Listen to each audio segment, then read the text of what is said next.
You wake up feeling anxious. Your heart races for no reason. Maybe you're sad, overwhelmed, or just having a rough day. In 2025, you might talk to a therapist, take medication, or simply acknowledge that mental health struggles are normal human experiences. In Victorian England, you'd be chained to a wall. The Victorians had 15 brilliant ways to handle mental illness. Each one was worse than the last. They turned human suffering into a carnival of horrors, all while patting themselves on the back for being so terribly modern and scientific. You survived the first horror? Lovely. Here comes the second. Escaped that one too? Brilliant. Now, meet number 3. Each nightmare was designed to cure you naturally. Before we dive into this delightful journey through Victorian mental health care, smash that like button and subscribe for more historical nightmares that'll make you grateful for modern medicine. Trust me, you're going to need something to feel good about after this. The best part about Victorian mental health treatment wasn't just how wrong they got it, it was how absolutely, completely confident they were while getting it wrong.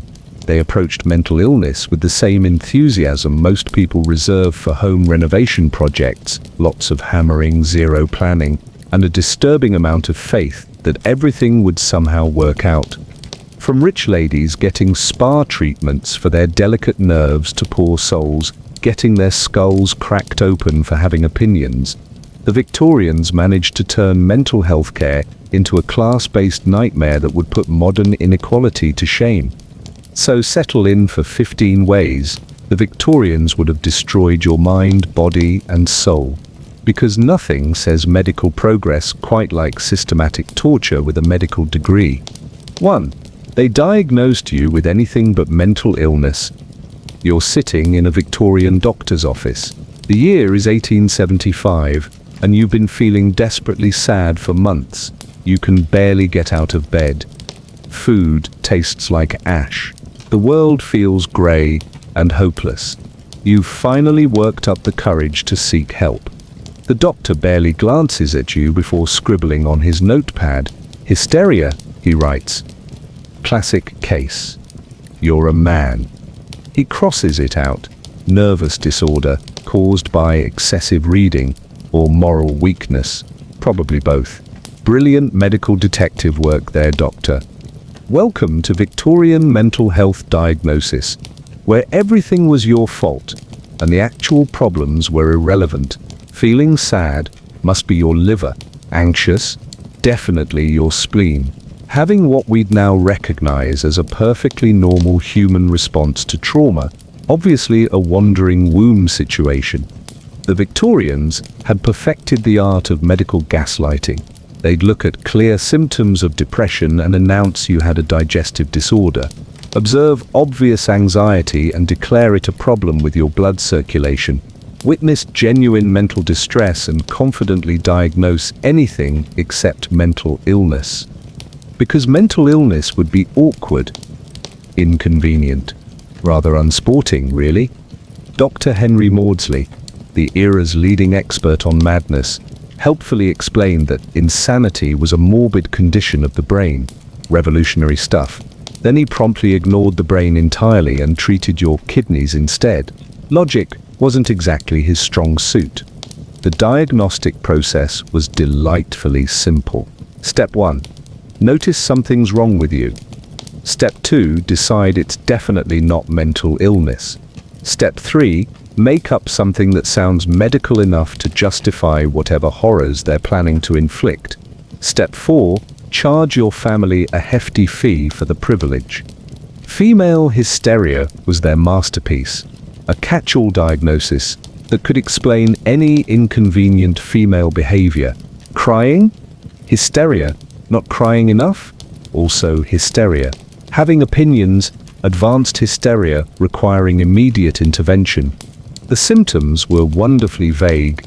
Fainting, nervousness, sexual desire, lack of sexual desire, irritability, happiness, sadness, appetite, lack of appetite, and the medically recognized condition of causing trouble for others by existing while female.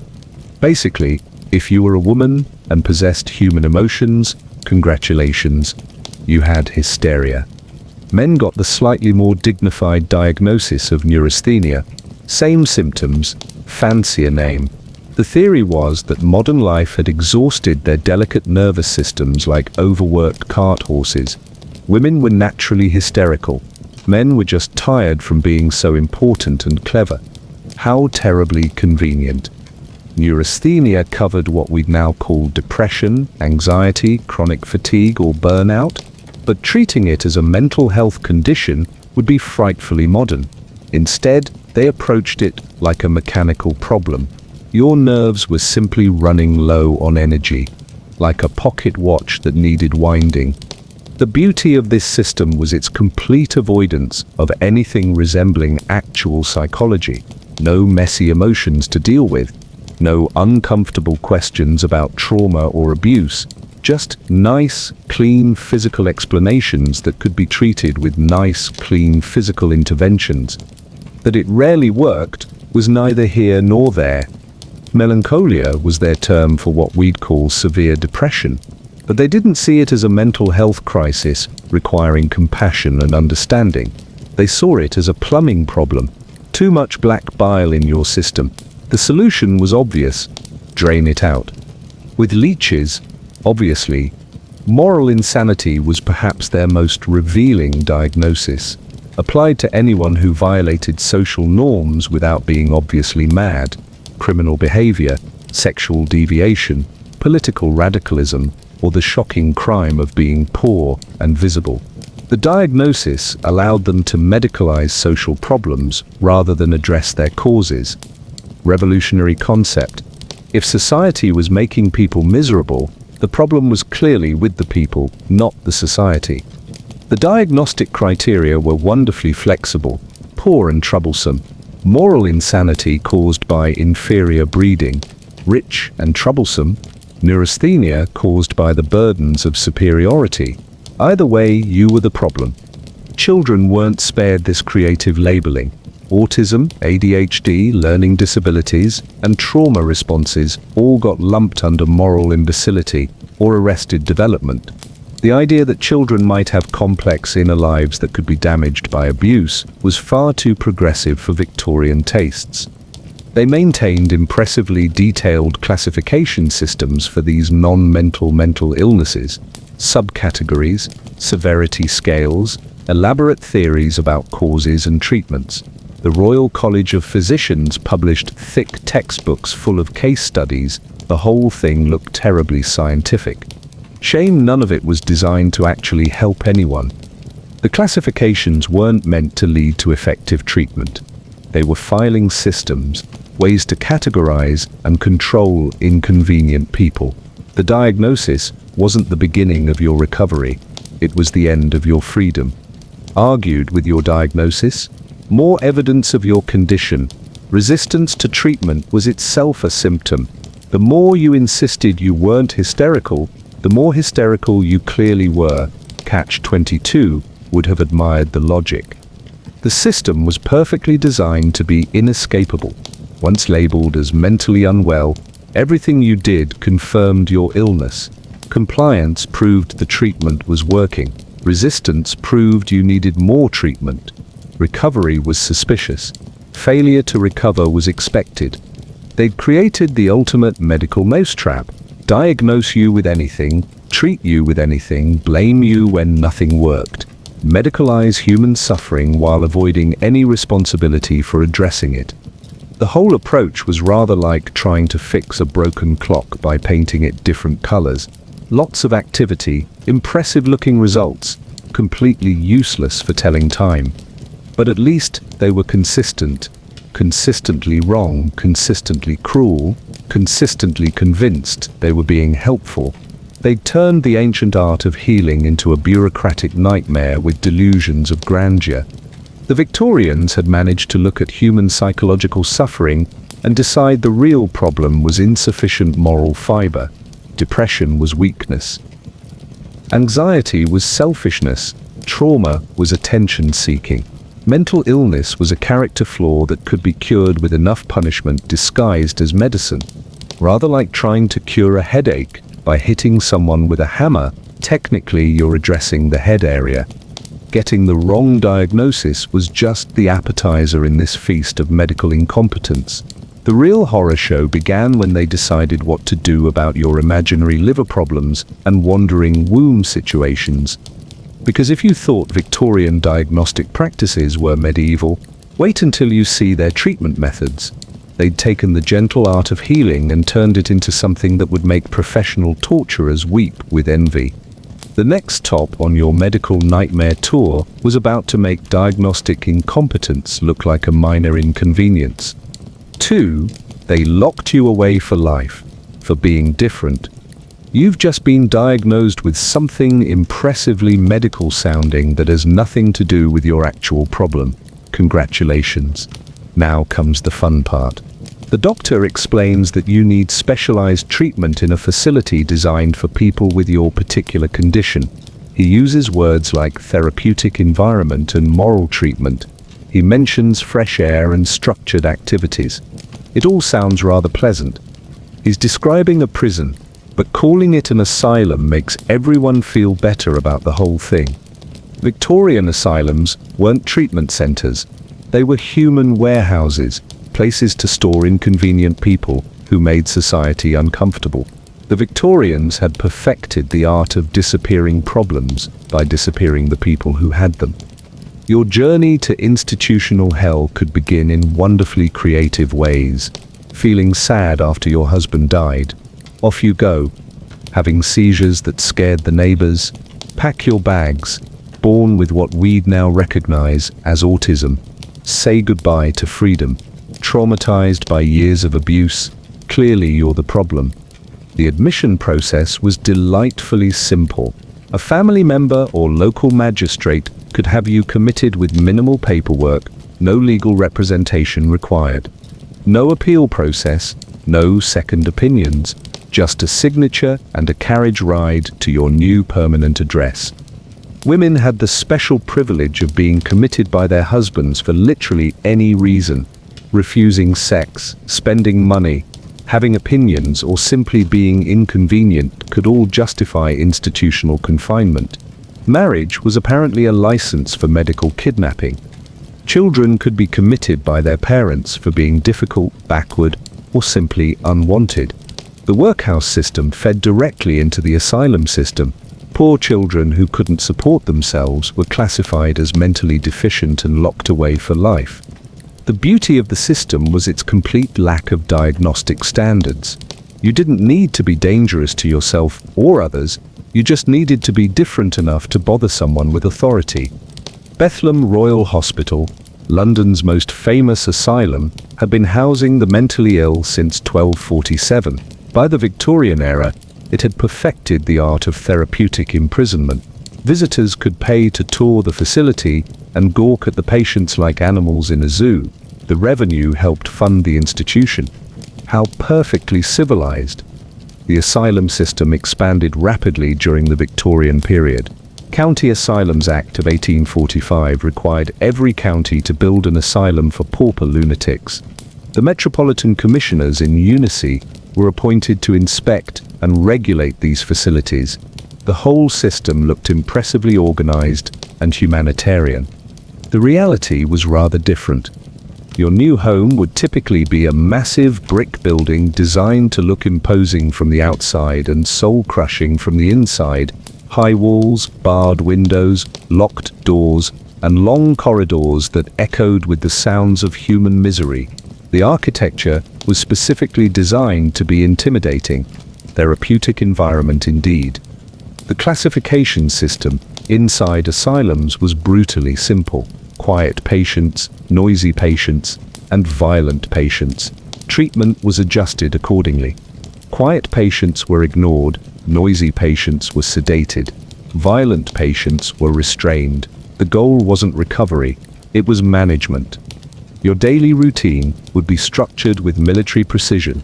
Wake at dawn, basic washing if you were lucky, watery gruel for breakfast, enforced labor, more gruel, more labor, early sleep. Variation was discouraged. Individual needs were irrelevant. The system was designed for efficiency, not therapy. The work therapy was particularly innovative. Patients were required to perform manual labor as part of their treatment. Laundry, farming, cleaning, sewing, and various industrial tasks. The theory was that honest work would restore moral character and mental balance. The reality was free labor for the institution. Male patients worked in the gardens, workshops, and kitchens.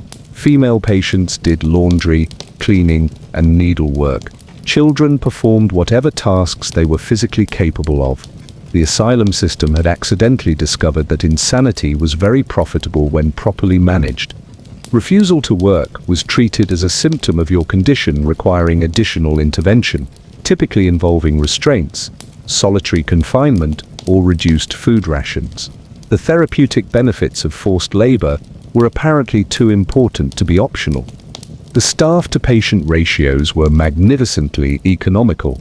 One attendant might supervise dozens of patients. Training was minimal, pay was low, turnover was high. The people responsible for your care were often as desperate and overworked as you were. Violence from staff was routine and rarely reported. Patients who complained were obviously delusional. Bruises and injuries were explained as self-inflicted or the result of falls. The complete power imbalance meant that abuse was not only possible but inevitable. Medical care was basic at best. Doctors made occasional rounds to check for obvious problems but had little time or inclination for individual treatment. Medication was limited to laudanum for agitation and various purgatives for digestive issues. Everything else was treated with moral therapy. The moral therapy consisted mainly of rigid routine, forced labor, and punishment for non-compliance. The idea was that mental illness was caused by moral weakness that could be corrected through discipline and structure, like training a badly behaved dog. Isolation was a popular treatment for difficult patients. Solitary confinement in padded cells was considered therapeutic. The theory was that removing all stimulation would allow the mind to rest and recover. In practice, it drove people further into madness. Some facilities had special rooms for violent patients, windowless cells with straw on the floor and chains attached to the walls. Patients could be left in these rooms for days or weeks. The isolation was supposed to calm them down. The chains were for everyone's safety. The Victorian asylums had perfected the art of making mental illness worse while calling it treatment. Visiting rights was strictly limited.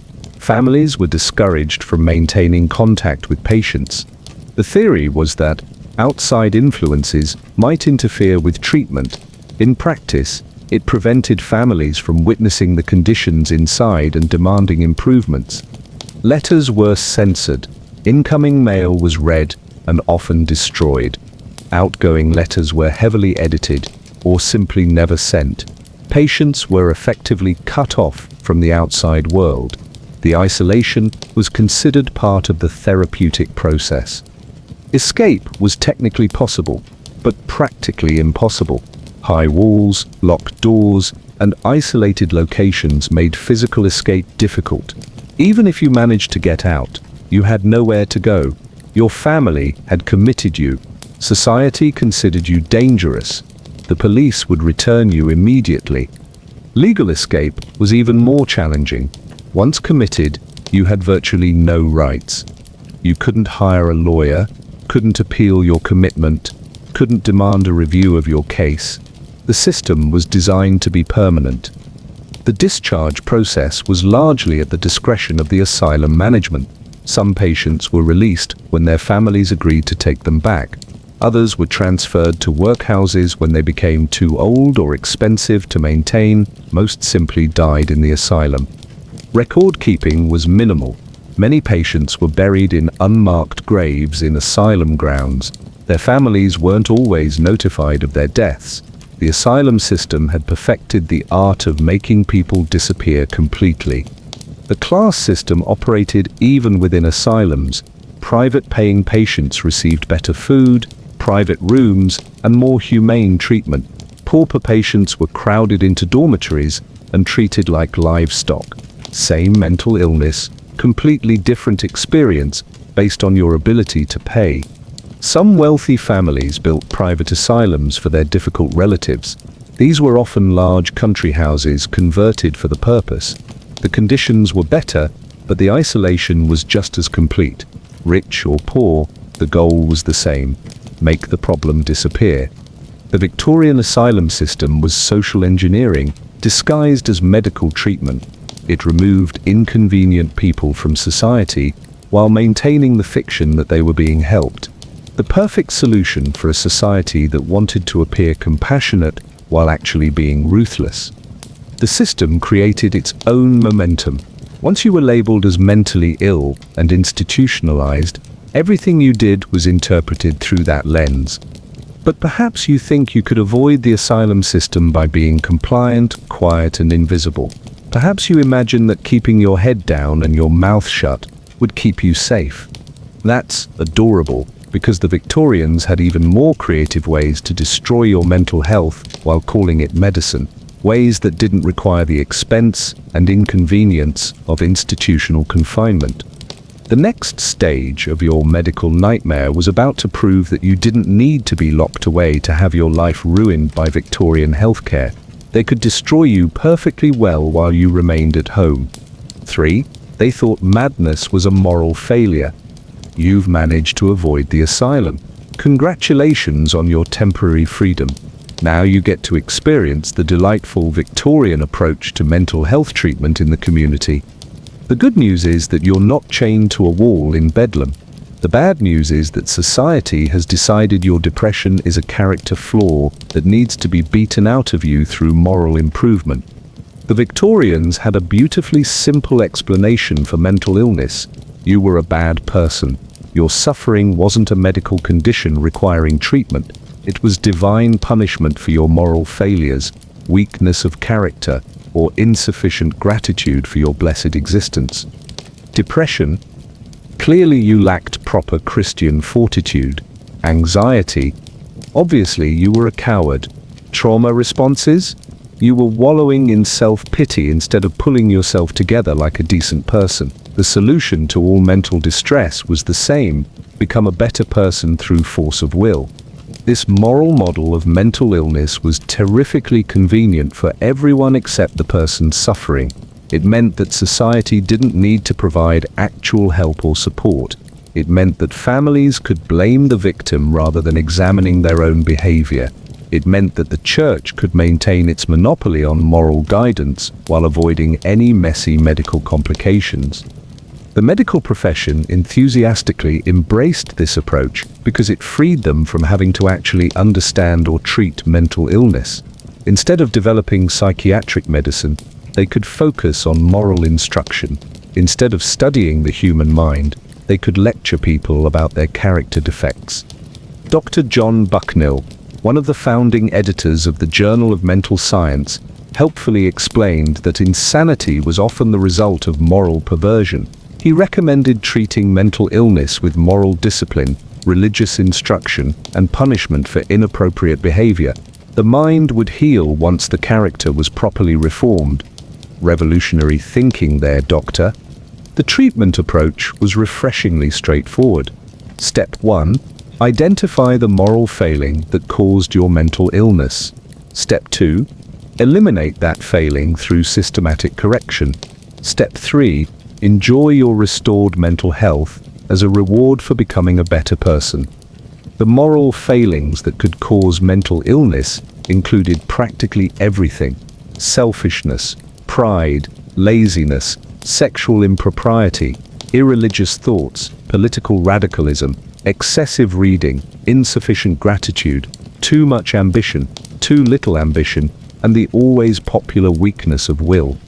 Women's mental illness was almost always traced to moral failings related to their proper feminine role. Refusing to be submissive to male authority was a sign of moral corruption that naturally led to hysteria. Wanting education or careers demonstrated dangerous pride that would inevitably result in nervous disorders. Having sexual desires was evidence of moral depravity that required immediate correction. The cure for female mental illness was more femininity. Embrace your proper role as wife and mother. submit to male authority, abandon any selfish desires for independence or intellectual stimulation, focus on serving others rather than dwelling on your own problems, think pure thoughts and avoid any excitement that might overstimulate your delicate feminine nature. Male mental illness was typically blamed on moral weakness or excessive vice, drinking, gambling, sexual impropriety, or simply lacking sufficient moral fiber to cope with life's challenges. The cure was moral strengthening through discipline, hard work, and religious devotion. The class system added another layer of moral judgment. Working class mental illness was caused by inherent moral inferiority, poor breeding, and insufficient exposure to civilizing influences. Middle class mental illness was caused by moral weakness and failure to live up to their social position. Upper class mental illness was a tragic result of their refined sensibilities being overwhelmed by the moral decay of modern society.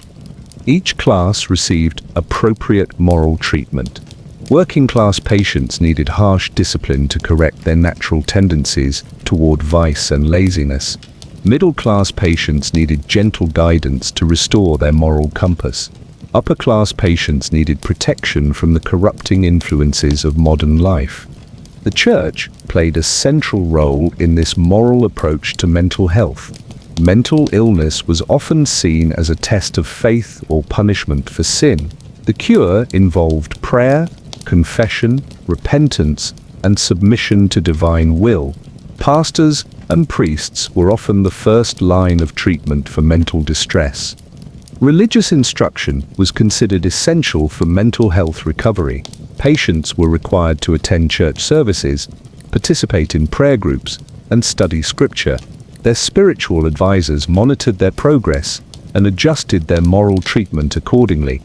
The moral model allowed society to avoid examining the conditions that might contribute to mental illness. Poverty, abuse, trauma, and social inequality were irrelevant. The problem was always with the individual's character, not with the circumstances of their life. This approach was particularly cruel to children. Child mental illness was blamed on poor parenting, insufficient moral instruction, or inherent wickedness. The cure involved stricter discipline, more religious education, and correction of character defects. The idea that children might be suffering from actual medical conditions was far too modern. Families were expected to participate in the moral treatment of their mentally ill relatives. This often meant constant surveillance, correction of inappropriate behavior, and enforcement of moral standards. The family became a therapeutic institution focused on character reform rather than emotional support. The moral approach created a perfect system of victim blaming. If the treatment didn't work, it was because the patient wasn't trying hard enough.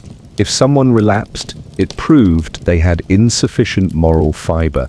If recovery was slow, it demonstrated the depth of their character defects. The system was designed to be unfalsifiable. Educational institutions embraced the moral model enthusiastically. Schools focused on character development and moral instruction rather than academic achievement. Students showing signs of mental distress were treated with increased discipline and moral correction rather than support and understanding. The workplace applied similar principles. Employees suffering from mental illness were seen as morally weak and potentially dangerous to workplace morale.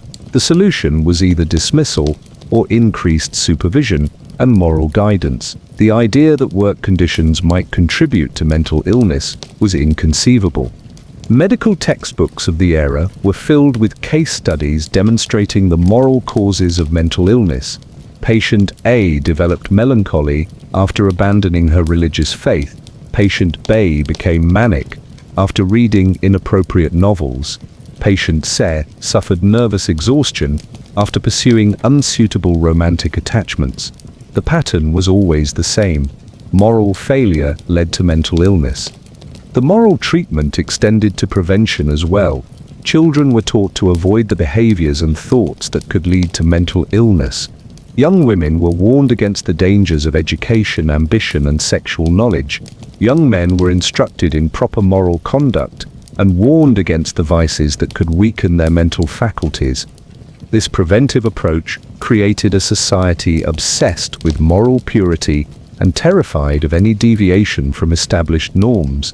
The fear of mental illness became a tool for social control, keeping people in line through the threat of moral condemnation and social ostracism. The moral model of mental illness was perfectly suited to Victorian society's needs. It provided simple explanations for complex problems. It reinforced existing social hierarchies and power structures. It allowed people to feel superior to those who were suffering. It avoided the uncomfortable reality that mental illness could happen to anyone regardless of their moral character. The system created its own evidence. People who recovered were proof that moral treatment worked. People who didn't recover were proof that their moral failings were too deep to correct. People who got worse were proof that they weren't trying hard enough. The moral model was unfalsifiable and self-reinforcing. The psychological damage caused by this approach was immense. People suffering from mental illness were not only dealing with their original symptoms, but also with the additional burden of shame, guilt, and self-blame. They were taught that their suffering was their own fault and that recovery depended on becoming a better person. The moral approach prevented the development of effective treatments for mental illness. Instead of studying the brain, understanding trauma, or developing therapeutic techniques, the medical profession focused on character reform and moral instruction. Actual progress in mental health treatment was delayed by decades. But perhaps you think you could navigate this moral minefield successfully. Perhaps you imagined that by being sufficiently virtuous and morally pure, you could avoid the judgment and condemnation that awaited those who showed signs of mental distress. That's touching, but the Victorians had other ideas about how to cure your moral failings and restore your mental health. Ideas that involved specific treatments designed to address the particular moral weaknesses that affected different types of people. The next stage of your moral rehabilitation was about to demonstrate that Victorian medicine had very specific ideas about which moral failings affected which types of bodies, and they had very specific treatments for each type of moral corruption. 4. They prescribed marriage or pregnancy. You're a woman suffering from what we now recognize as clinical depression. You've managed to avoid the asylum and the moral lectures about your character defects. Surely Victorian medicine must have some actual medical treatment for your condition. It does. Marriage. Alternatively, pregnancy. Both, if you're really unwell. The Victorian medical establishment had discovered the root cause of female mental illness. The uterus, the troublesome organ, was apparently responsible for everything from mild melancholy to raving madness. The solution was obvious. Give it something proper to do. Dr. Horatio Storer, a leading gynecologist, confidently declared that the primary function of women was reproduction. Any deviation from this biological destiny would naturally result in mental and physical illness. Unmarried women were fighting against their essential nature, causing inevitable nervous disorders. The prescription was simple. Find a husband. Have children. Accept your proper role in life. Your depression would disappear once your uterus was fulfilling its intended purpose. This wasn't quackery. This was respectable medical opinion published in the most prestigious journals of the day. The connection between female mental health and reproductive function was considered established scientific fact. The theory was elegantly straightforward. The female nervous system was designed around the reproductive cycle. Menstruation, pregnancy, and childbirth were the natural rhythms that kept women mentally stable. Disrupting these rhythms through celibacy, delayed marriage, or birth control would inevitably cause nervous exhaustion and hysteria. Unmarried women over 25 were considered to be in a state of unnatural biological stress. Their unused reproductive organs were sending distress signals throughout their nervous systems, causing anxiety, depression, and various hysterical symptoms. The longer they remained unmarried, the worse their condition would become. The medical literature was full of case studies proving this theory. Miss X, age 28, presented with nervous exhaustion and melancholy. Treatment: arranged marriage to suitable gentleman. Result: complete recovery within 6 months of wedding. The cure was obviously the fulfillment of her natural feminine destiny. Mrs. U, age 32, suffered from hysteria and mood swings. Treatment: pregnancy. Result: symptoms disappeared during gestation and remained absent while nursing. Clear proof that motherhood was nature's cure for female mental distress. The beauty of this approach was its complete elimination of any need to understand female psychology. Women's minds were simply extensions of their reproductive systems. Treat the uterus properly, and the mind would naturally follow. No messy psychological theories required. Marriage as medical treatment had the added advantage of solving several problems simultaneously. It removed troublesome unmarried women from their families' responsibility. It provided men with wives to manage their households. It produced the next generation of citizens. It was social engineering disguised as healthcare. The prescription process was refreshingly direct. Family doctors would recommend marriage to fathers whose daughters showed signs of nervous disorders. Suitable candidates would be identified. Arrangements would be made. The young woman's preferences were medically irrelevant. Her mental health depended on marriage, not on marrying someone she actually liked. Pregnancy was considered even more therapeutic than marriage itself. The complete transformation of the female body during gestation apparently reset the entire nervous system. Morning sickness, physical discomfort, and the risks of childbirth were all seen as beneficial side effects of this natural cure. Multiple pregnancies were recommended for women with persistent nervous conditions. The theory was that each pregnancy would strengthen the reproductive system and improve mental stability. The physical exhaustion of repeated childbearing was therapeutic stress that would toughen the delicate female constitution. Breastfeeding extended the therapeutic benefits of pregnancy. The hormonal changes associated with nursing were considered essential for maintaining mental equilibrium. Women who couldn't or wouldn't breastfeed were at risk of relapse into hysterical conditions. The medical profession had essentially prescribed biological slavery as a cure for female depression. Women's mental health was tied directly to their willingness to fulfill traditional gender roles. Any resistance to marriage and motherhood was both a symptom of mental illness and a cause of further deterioration. This approach was particularly devastating for women who were naturally unsuited to domestic life or who had experienced trauma related to sexuality or childbirth. Their aversion to marriage and pregnancy was treated as a medical problem requiring correction rather than a reasonable response to their circumstances. Lesbian women were considered to be suffering from a particularly severe form of mental illness. Their lack of interest in marriage was clear evidence of nervous disorder that required immediate intervention. The cure was forced heterosexual marriage, often arranged without their knowledge or consent. Women who had been sexually abused were also treated with marriage prescriptions. Their trauma responses were interpreted as hysteria caused by sexual dysfunction. Marriage would provide proper sexual outlet and masculine guidance to correct their disordered thinking. The class system applied to marriage treatments as expected. Upper-class women received gentle encouragement to marry suitable partners and have children at appropriate intervals. Working-class women were expected to marry early and produce large families to fulfill their social function. Wealthy families could sometimes delay marriage prescriptions by providing alternative treatments like travel, rest cures, or spa treatments. Poor families had no such options.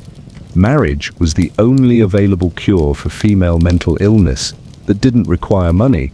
The medical establishment reinforced these ideas through popular health manuals and advice literature.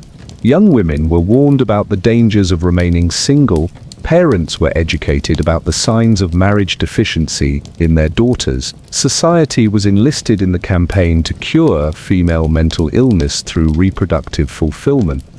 Educational institutions participated enthusiastically in this medical approach. Schools for young ladies focused on domestic skills rather than intellectual development. The theory was that excessive education would overstimulate the female brain and interfere with reproductive function. Women who pursued higher education were considered to be risking their mental health. The energy required for intellectual work would be diverted from the reproductive system, causing inevitable nervous disorders. Female college students were monitored for signs of hysteria and advised to limit their academic pursuits.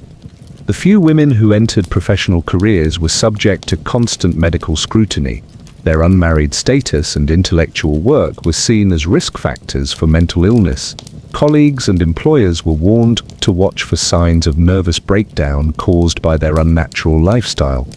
This medical approach to female mental health had the effect of pathologizing any deviation from traditional gender roles. Women who wanted careers, education, or independence were diagnosed with mental disorders that could only be cured through submission to traditional expectations. The marriage prescription was enforced through social pressure as well as medical authority. Unmarried women were pitied as tragic victims of mental illness. Their families were encouraged to arrange marriages as medical interventions. Communities were mobilized to save these unfortunate souls from their unnatural condition. The psychological damage caused by this approach was immense. Women internalized the belief that their mental health depended on their willingness to marry and have children. Those who were unable or unwilling to fulfill these roles lived with constant guilt and self-doubt about their mental stability. The marriage cure also trapped women in abusive relationships. Leaving a husband was seen as a sign of mental illness rather than a reasonable response to mistreatment. Women who complained about their marriages were treated for hysteria rather than supported in seeking safety. The medical profession had created a perfect system for controlling female behavior through healthcare. Any woman who resisted traditional gender roles could be diagnosed with mental illness and prescribed marriage as treatment. Resistance to the prescription was further evidence of mental disorder. This approach prevented the development of actual treatments for female mental health issues. Instead of studying depression, anxiety, trauma, and other psychological conditions that affected women, the medical profession focused on reproductive health as the solution to all female problems. The marriage prescription remained popular throughout the Victorian era and beyond. It provided a simple solution to the complex problem of female mental illness, while reinforcing existing social structures and power relationships. But marriage and pregnancy weren't the only biological solutions Victorian medicine offered for mental illness. They had other ideas about how your body's various organs and systems might be causing your psychological problems. Ideas that led to treatments designed to address these physical causes of mental distress. The next stage of your medical journey was about to demonstrate that Victorian doctors had very creative theories about which parts of your body were responsible for your mental state, and they had equally creative ideas about how to fix these physical problems through direct intervention. 5. They called it a problem with your spine or stomach. You've survived the marriage prescription. Perhaps you're already married. Or maybe you've convinced everyone that your uterus is functioning perfectly well. Thank you very much. Surely now Victorian medicine will address your actual mental health symptoms. Not quite. They've decided your problem is constipation. Alternatively, your spine is crooked. Possibly both. The Victorians had discovered that mental illness was actually a plumbing problem with delusions of grandeur. The brain was far too mysterious and complicated for Victorian doctors to understand. But guts they could work with. Digestive systems were straightforward. Spinal columns were mechanical. These were problems they could solve with enemas and aggressive massage. Dr. John Harvey Kellogg, the breakfast cereal pioneer and health enthusiast, had worked out the connection between bowel health and mental stability. The theory was elegantly simple. Food moved through the digestive system, and waste products were eliminated. If this process was disrupted, Toxic materials would accumulate and be reabsorbed into the bloodstream. These toxins would then travel to the brain and cause mental symptoms. Depression was caused by sluggish digestion. Anxiety was the result of intestinal fermentation. The diagnostic process was refreshingly direct. Doctors would inquire about bowel habits before asking about mental symptoms. Constipation was considered more significant than suicidal thoughts. Digestive irregularity was a more serious concern than anxiety attacks. Treatment protocols were comprehensive and enthusiastic.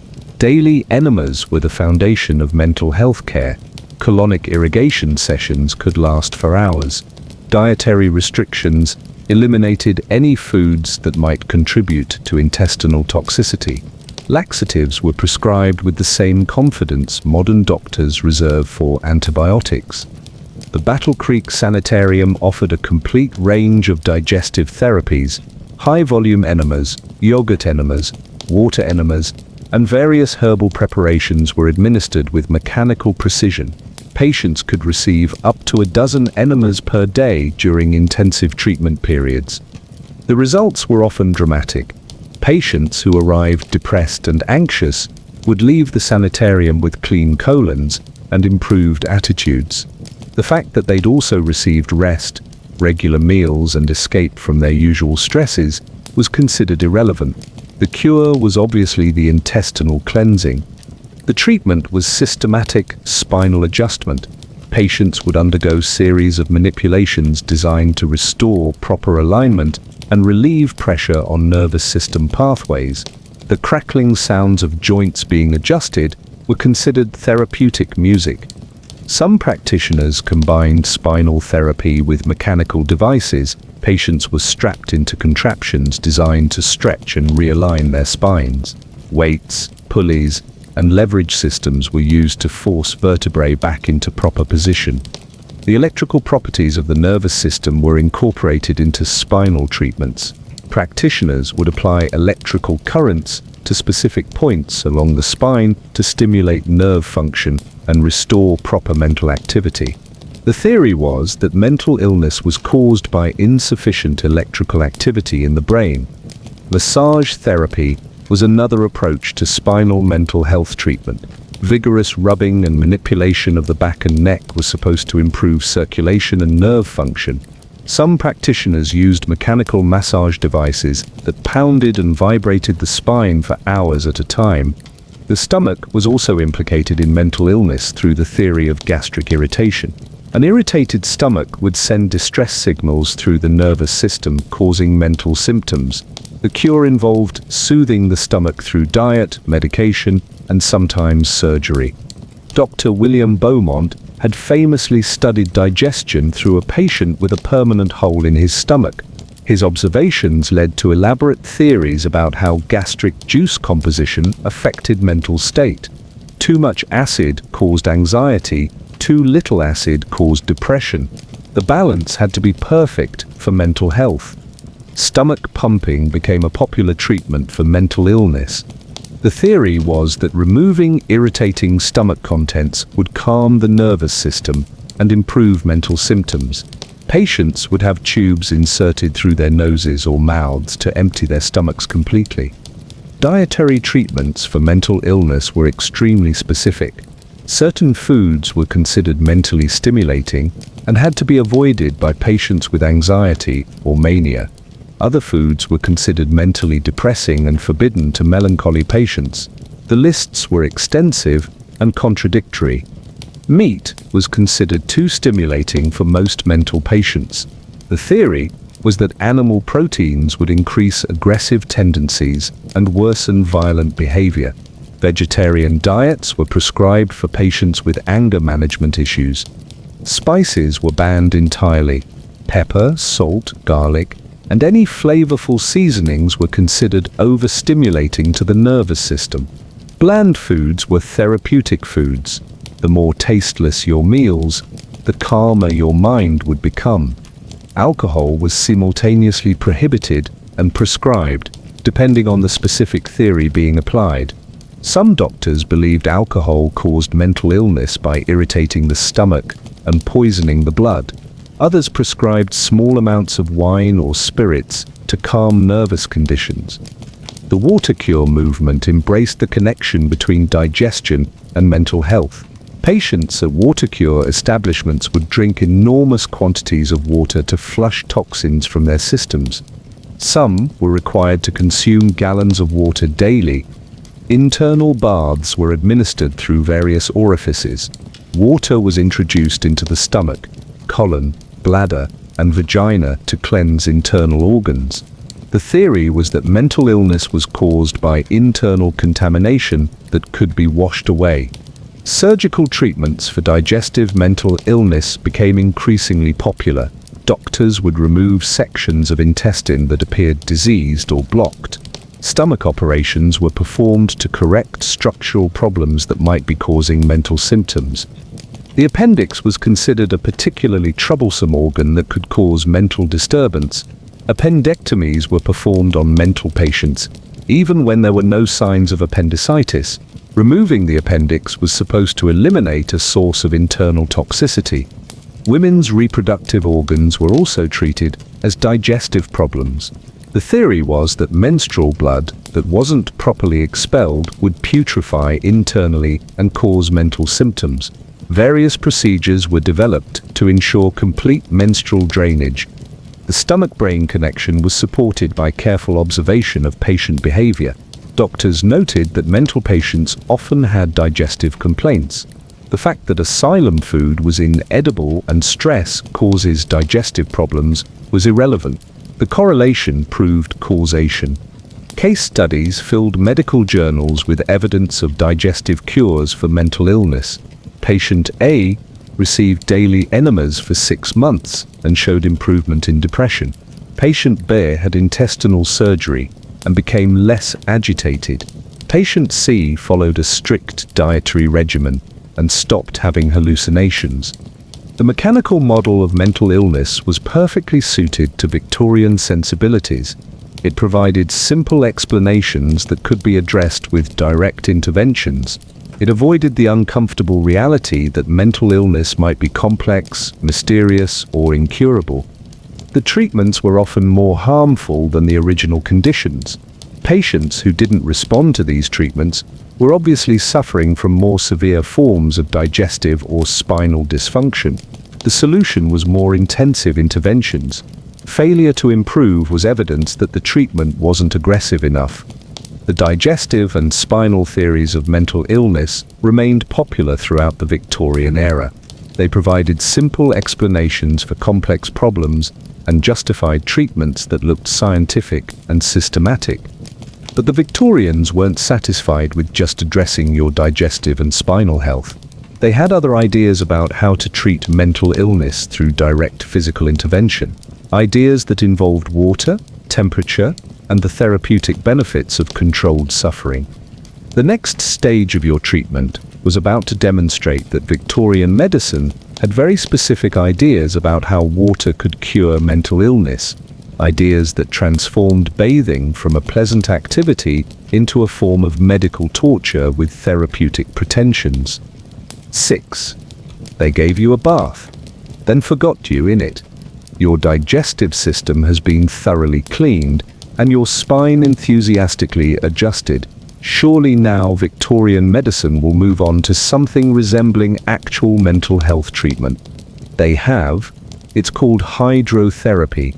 You're about to discover that water can be weaponized. The Victorians had stumbled upon the miraculous healing properties of H2O, not for drinking, mind you, for sitting in until your skin turned blue and your will to live evaporated along with your body heat. Dr. Vincenz Priesnitz had established the first hydrotherapy clinic in Austria, where he discovered that cold water could cure virtually any ailment. The theory was delightfully simple. The human body contained various humors and fluids that needed to be properly balanced for health. Mental illness was caused by overheated blood, excessive nervous energy, or improper circulation. Water treatments could cool the system, redistribute fluids, and restore natural balance. Cold water was particularly therapeutic. It would shock the nervous system into proper function, stimulate circulation, and reduce inflammation of the brain. Hot water was also therapeutic. It would relax tense muscles, open pores for toxin elimination, and promote healing sweats. The combination of hot and cold water was most therapeutic of all. Alternating temperatures would exercise the circulatory system, strengthen the nervous system, and provide the shock therapy needed to jolt the mind back into proper function. Your hydrotherapy treatment would begin with careful assessment of your particular type of mental disturbance.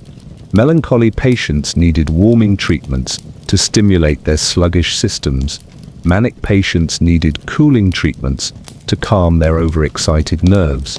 Anxiety patients needed alternating treatments to regulate their erratic circulation.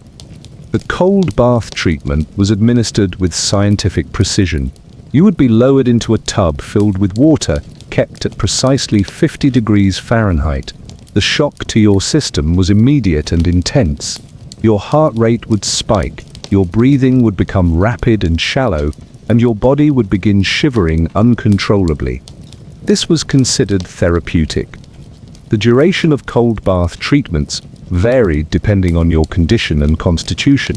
Some patients were kept in cold water for 15 minutes. Others remained for hours. The goal was to maintain the shock response until your nervous system was forced to adapt and function properly. Attendants would monitor your condition during cold bath treatments.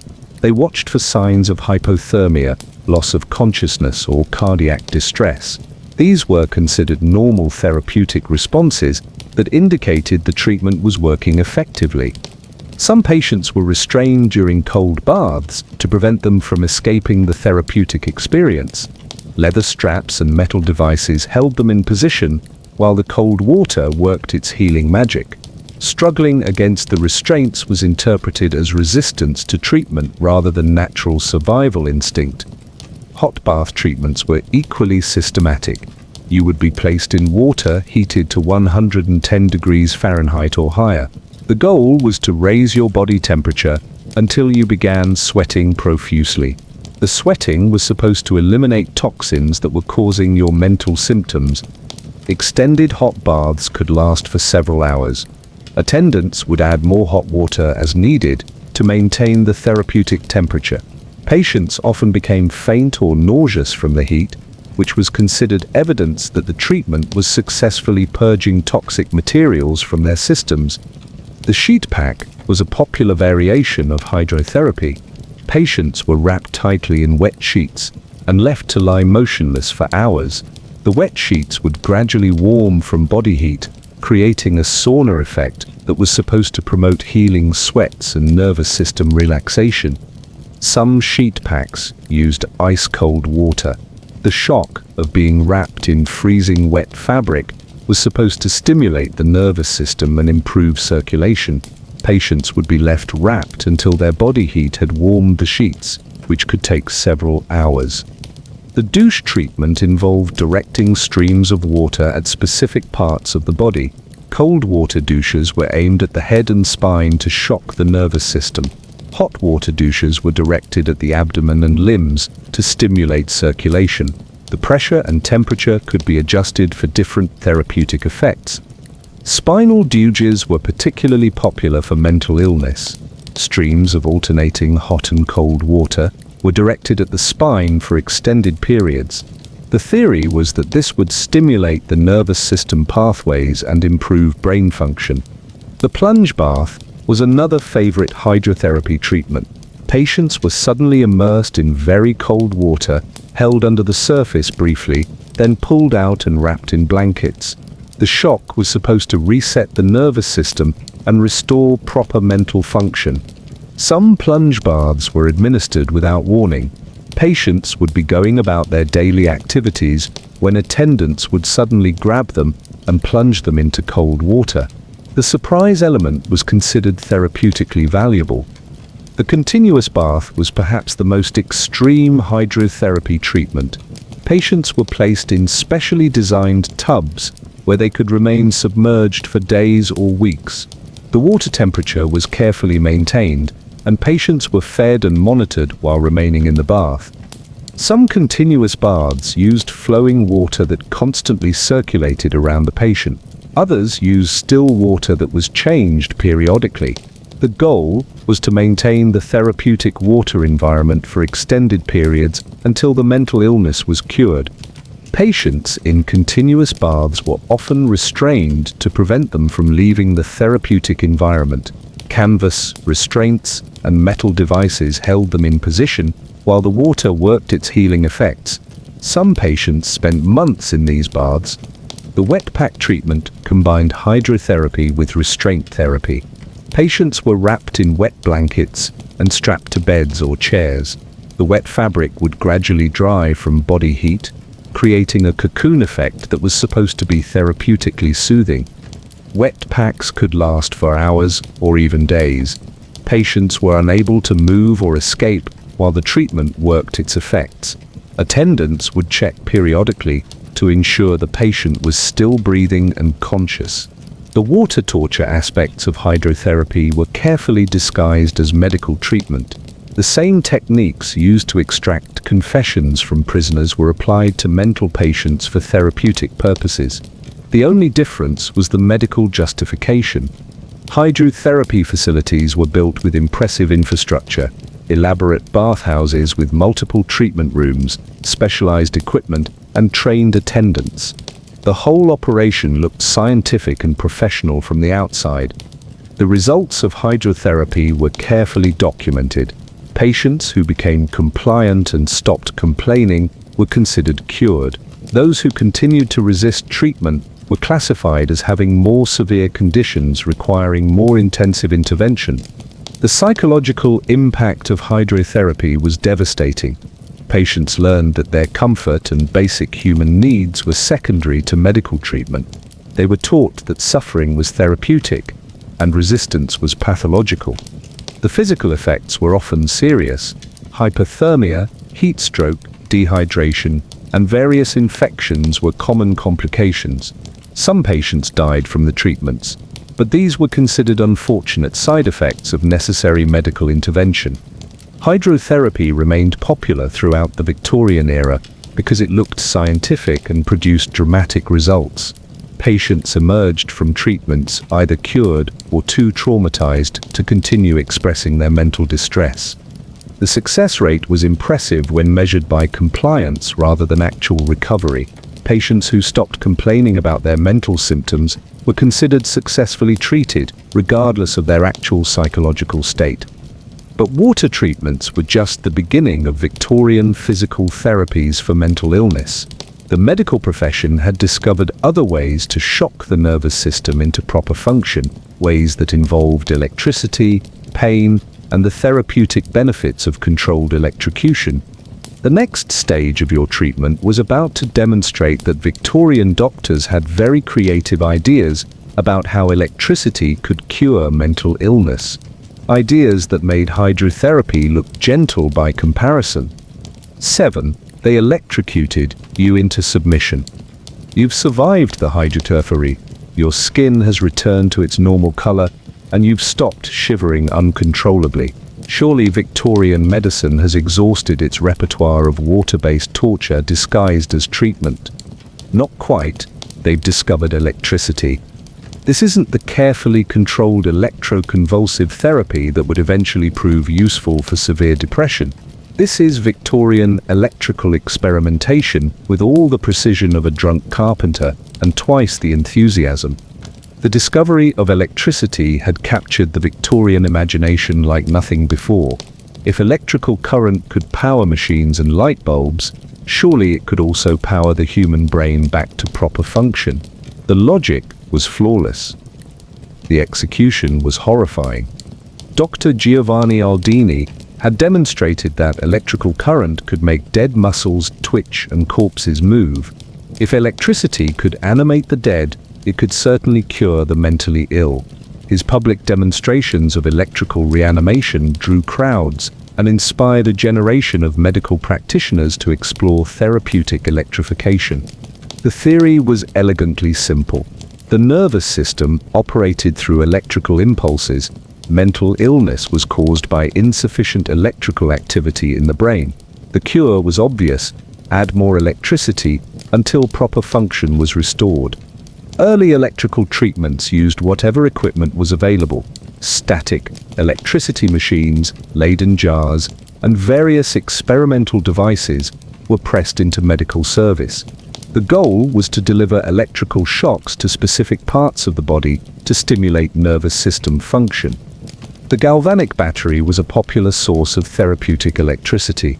These early batteries could deliver steady electrical current for extended periods. Patients would be connected to the battery through metal electrodes placed on various parts of their bodies. The electrical doses were determined through trial and error. Practitioners would start with mild currents and gradually increase the intensity until they observed therapeutic effects. The therapeutic effects they were looking for included muscle contractions, involuntary movements, and loss of consciousness. Cranial electrification was considered the most direct treatment for mental illness. Electrodes were placed on the patient's head, and electrical current was passed directly through the brain. The theory was that this would stimulate dormant brain areas and restore proper mental function. The amount of current used in cranial treatments was limited only by the equipment available and the patient's ability to survive the procedure. Some practitioners used currents strong enough to cause unconsciousness and convulsions.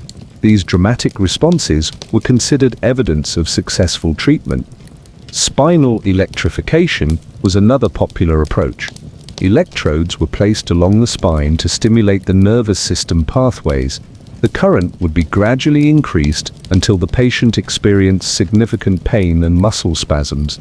This was interpreted as therapeutic stimulation of the nervous system. Full-body electrification treatments involved placing electrodes on multiple parts of the body simultaneously. Patients would be connected to electrical devices through metal plates, wires, and various conductive materials. The entire nervous system would be stimulated at once.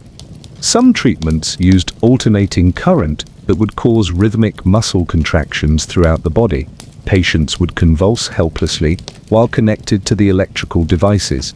The convulsions were considered therapeutic exercise for weakened nervous systems. The duration of electrical treatments varied widely. Some sessions lasted only a few minutes, others continued for hours. The goal was to maintain electrical stimulation until the patient showed signs of improvement or exhaustion. Patients were often restrained during electrical treatments to prevent them from disconnecting the electrodes or escaping the therapeutic environment. Leather straps and metal restraints held them in position while the electricity worked its healing effects. The electrical equipment used in these treatments was crude and dangerous. There were no safety regulations, no standardized procedures, and no understanding of safe electrical dosages. Practitioners experimented freely with voltage, current, and duration. Burns from electrical treatments were common and considered normal side effects. The electrical current would often cause severe burns at the electrode contact points. These burns were interpreted as evidence that the treatment was successfully penetrating the body's defenses. Some patients suffered permanent nerve damage from electrical treatments. Others experienced cardiac problems or seizure disorders. These complications were rarely connected to the electrical therapy. They were usually attributed to the underlying mental illness or other unrelated factors. The electromagnetic therapy was a variation that used magnetic fields instead of direct electrical current. Patients would be exposed to powerful magnets or electromagnetic devices for extended periods.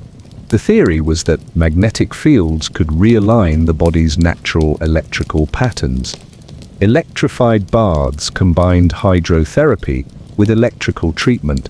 Patients would be placed in metal tubs filled with water and connected to electrical devices.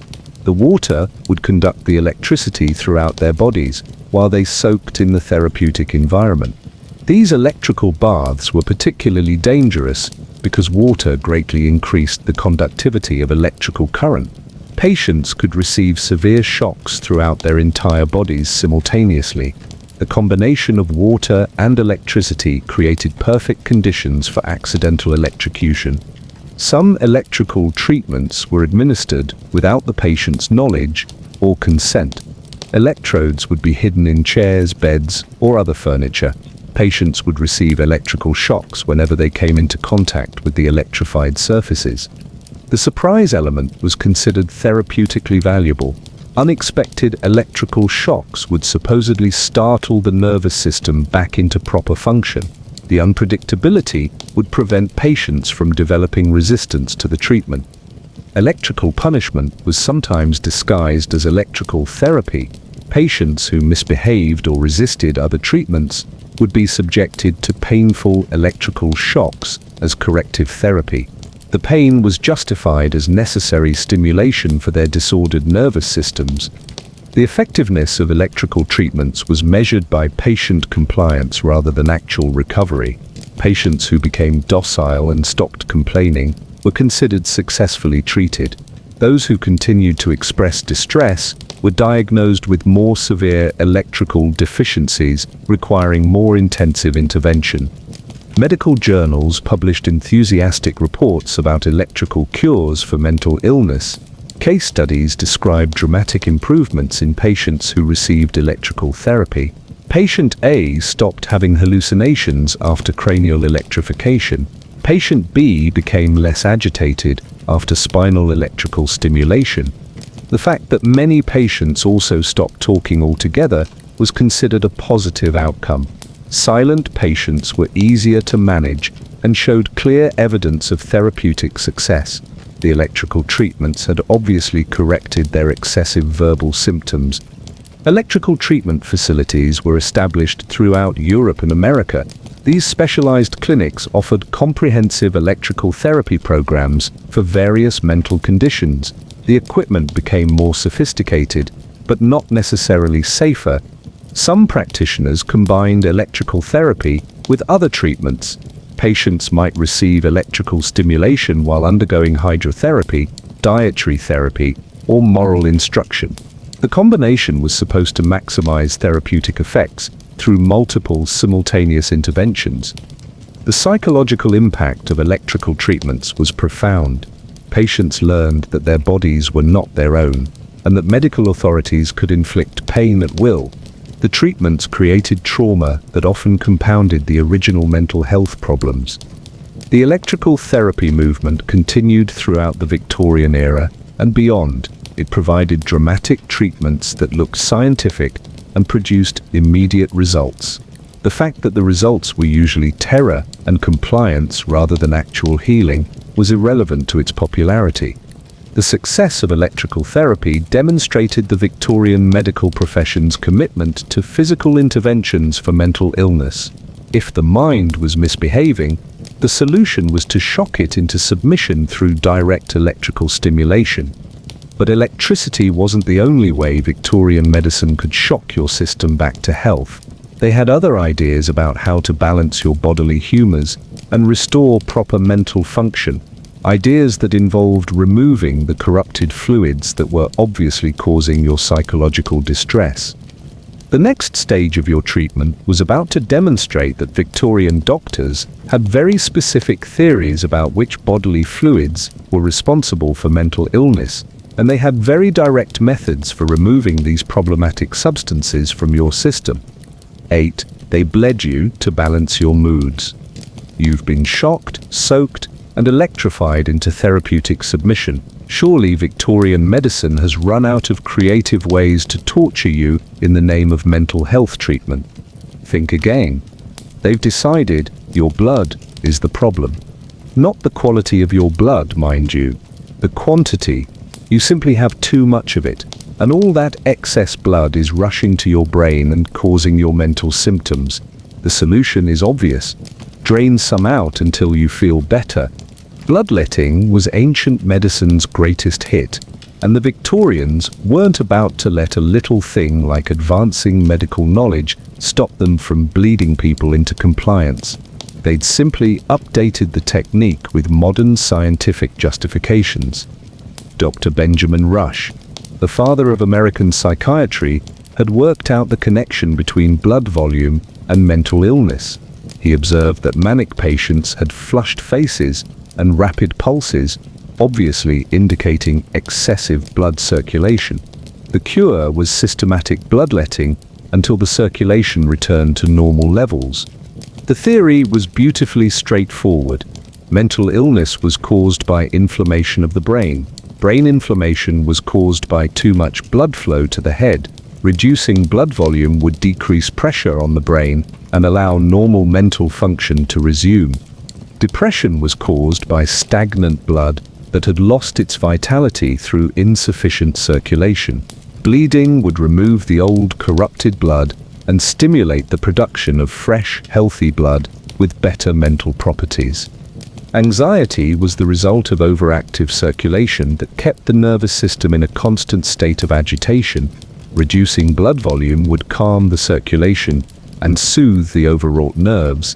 The diagnostic process was refreshingly simple. Any mental health symptom could be traced to either too much blood, too little blood, or blood of poor quality. The treatment was the same in all cases: remove some blood and see what happened. Venesection was the preferred method for therapeutic bloodletting. A lancet would be used to open a vein, usually in the arm, and blood would be collected in measuring bowls. The amount removed was determined by the severity of symptoms and the patient's constitution. Mild melancholy might require the removal of a pint of blood. Severe mania could justify taking several pints over multiple sessions. The goal was to bleed patients until their symptoms improved, or they became too weak to continue expressing distress. Leeches were the genteel alternative to direct venesection. These medical parasites could be applied to specific parts of the body to draw blood from targeted areas. They were considered more precise than general bloodletting because they could address localized problems. For mental illness, leeches were typically applied to the temples, behind the ears, or at the base of the skull. The theory was that these locations would provide direct access to the brain's blood supply. Each leech could consume about a tablespoon of blood before dropping off naturally. Some treatments used dozens of leeches simultaneously. Patients would have their heads covered with the creatures, creating a living helmet of blood-sucking therapy. The sight was dramatic, and the results immediate. Patients became pale, weak, and remarkably compliant. Cupping was another method for drawing blood from specific areas. Glass cups would be heated and placed on the skin, creating a vacuum as they cooled. The suction would draw blood to the surface, and could be combined with scarification to actually remove blood from the body. Scarification involved making multiple small cuts in the skin before applying the cups. This allowed blood to be drawn out through the suction while avoiding the need for major vein opening. It was considered a more civilized approach to therapeutic bleeding. The wet cupping technique could remove significant amounts of blood from targeted areas. Practitioners would make precise cuts and apply multiple cups to draw blood from specific regions. The technique looked scientific and allowed for careful measurement of blood removed. Arterial bleeding was reserved for the most severe cases of mental illness. Opening an artery would allow rapid removal of large amounts of blood. The technique was dangerous, but considered necessary for patients with acute mania or violent behavior. The temporal artery was a popular choice for cranial bloodletting. This artery runs along the side of the head and could be opened to reduce blood flow directly to the brain. The dramatic spurting of arterial blood was considered evidence of successful pressure relief. Some practitioners would open multiple arteries simultaneously to achieve rapid blood loss. Patients could lose several pints of blood in a matter of minutes. Those who survived the procedure often showed immediate improvement in their mental symptoms, mainly because they were too weak to cause trouble. Bloodletting schedules were carefully planned for different types of mental illness. Manic patients might be bled daily until their energy levels decreased. Depressed patients might receive weekly bloodletting to stimulate circulation and blood renewal. The amount of blood removed was impressive by modern standards. Patients could lose 20 to 30% of their total blood volume over the course of treatment. This level of blood loss would cause significant weakness, dizziness, and altered mental states. The side effects of therapeutic bloodletting were interpreted as signs of successful treatment. Weakness meant the excessive energy causing mania had been drained away. Dizziness indicated that brain inflammation was decreasing. Fainting spells were proof that the overactive circulation had been calmed. Patients who became anemic from repeated bloodletting were considered to be responding well to treatment. The pale complexion and lethargy associated with anemia were seen as evidence that the excessive blood that had been causing mental agitation was being successfully eliminated. Some practitioners combined bloodletting with other treatments for maximum therapeutic effect. Patients might be bled immediately before or after hydrotherapy, electrical treatment, or purgative medicines. The combination was supposed to address multiple causes of mental illness simultaneously. Seasonal bloodletting was practiced, based on theories about how blood quality changed throughout the year. Spring bleeding was supposed to remove winter's accumulated toxins. Fall bleeding would prepare the system for winter's challenges. The timing was considered crucial for optimal results. Women's bloodletting schedules were coordinated with their menstrual cycles. The theory was that menstruation was nature's way of removing excess blood, but mentally ill women needed additional assistance. Therapeutic bleeding could supplement natural menstrual bleeding for improved mental health. Pregnant women with mental symptoms received special bloodletting treatments. The theory was that pregnancy increased blood volume beyond the normal female capacity, causing mental disturbance. Careful bleeding could reduce blood volume to levels appropriate for the pregnant female constitution. Children were not exempt from therapeutic bloodletting. Young patients with behavioral problems or learning difficulties could be bled to reduce the excessive circulation that was causing their symptoms. The amounts were adjusted for their smaller size, but the principle remained the same. Elderly patients were considered excellent candidates for bloodletting because advanced age naturally led to blood stagnation and corruption. Regular bleeding could restore circulation and prevent the mental deterioration associated with aging. The equipment used for bloodletting became increasingly sophisticated. Spring-loaded lancets could make precise incisions. Graduated bowls allowed exact measurement of blood removed. Specialized leach jars maintained the therapeutic parasites in optimal condition. Some facilities offered bloodletting as a spa treatment for wealthy patients concerned about their mental health. Regular bleeding sessions were promoted as preventive therapy that could maintain mental equilibrium and prevent the development of serious psychiatric conditions. The results of bloodletting treatments were carefully documented in medical journals. Case studies describe dramatic improvements in patients who received regular bleeding. Patient A's mania resolved after losing 8 pints of blood over 2 weeks. Patient B's melancholy improved following monthly leech treatments. The fact that many patients also developed infections, weakness, and other complications was rarely mentioned in these success stories.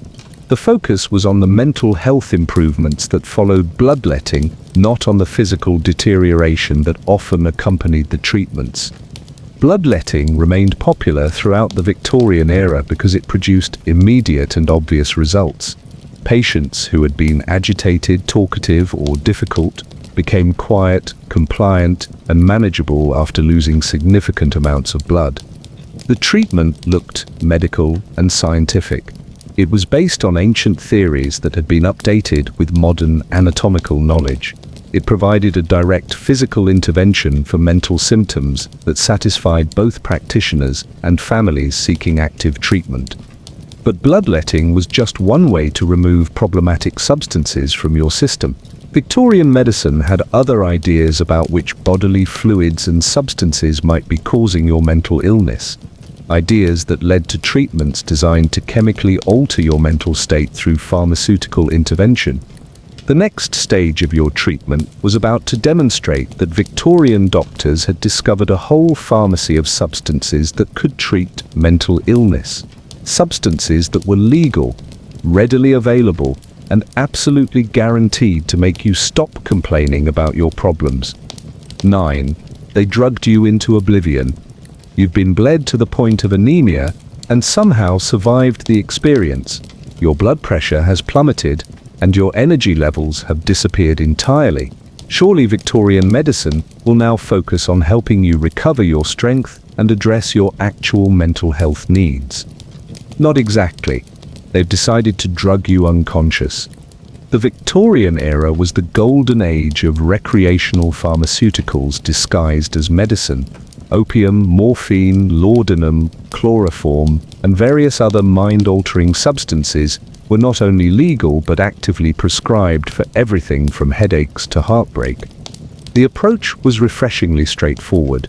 If your mind was causing problems, they'd simply turn it off until the problems went away. Chemical lobotomy was the phrase they didn't use, but probably should have. Laudanum was the wonder drug of the Victorian era. This tincture of opium dissolved in alcohol was prescribed for virtually every mental and physical ailment imaginable.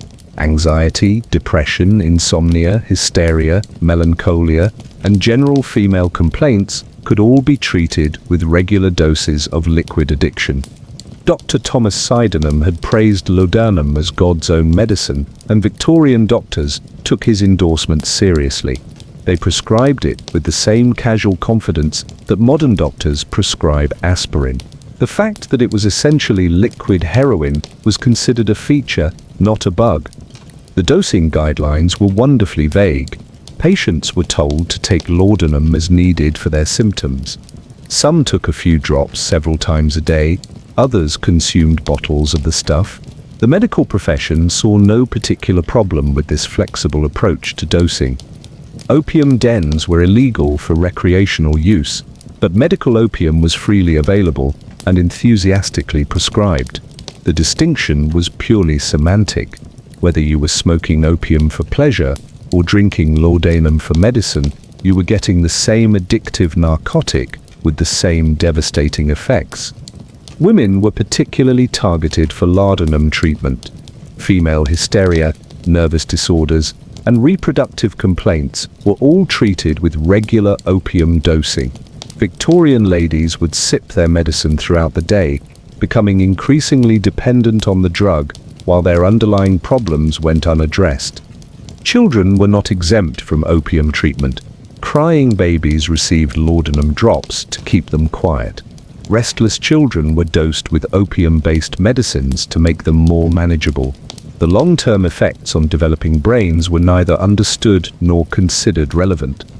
Mrs. Winslow's soothing syrup was a popular children's medicine that contained significant amounts of morphine.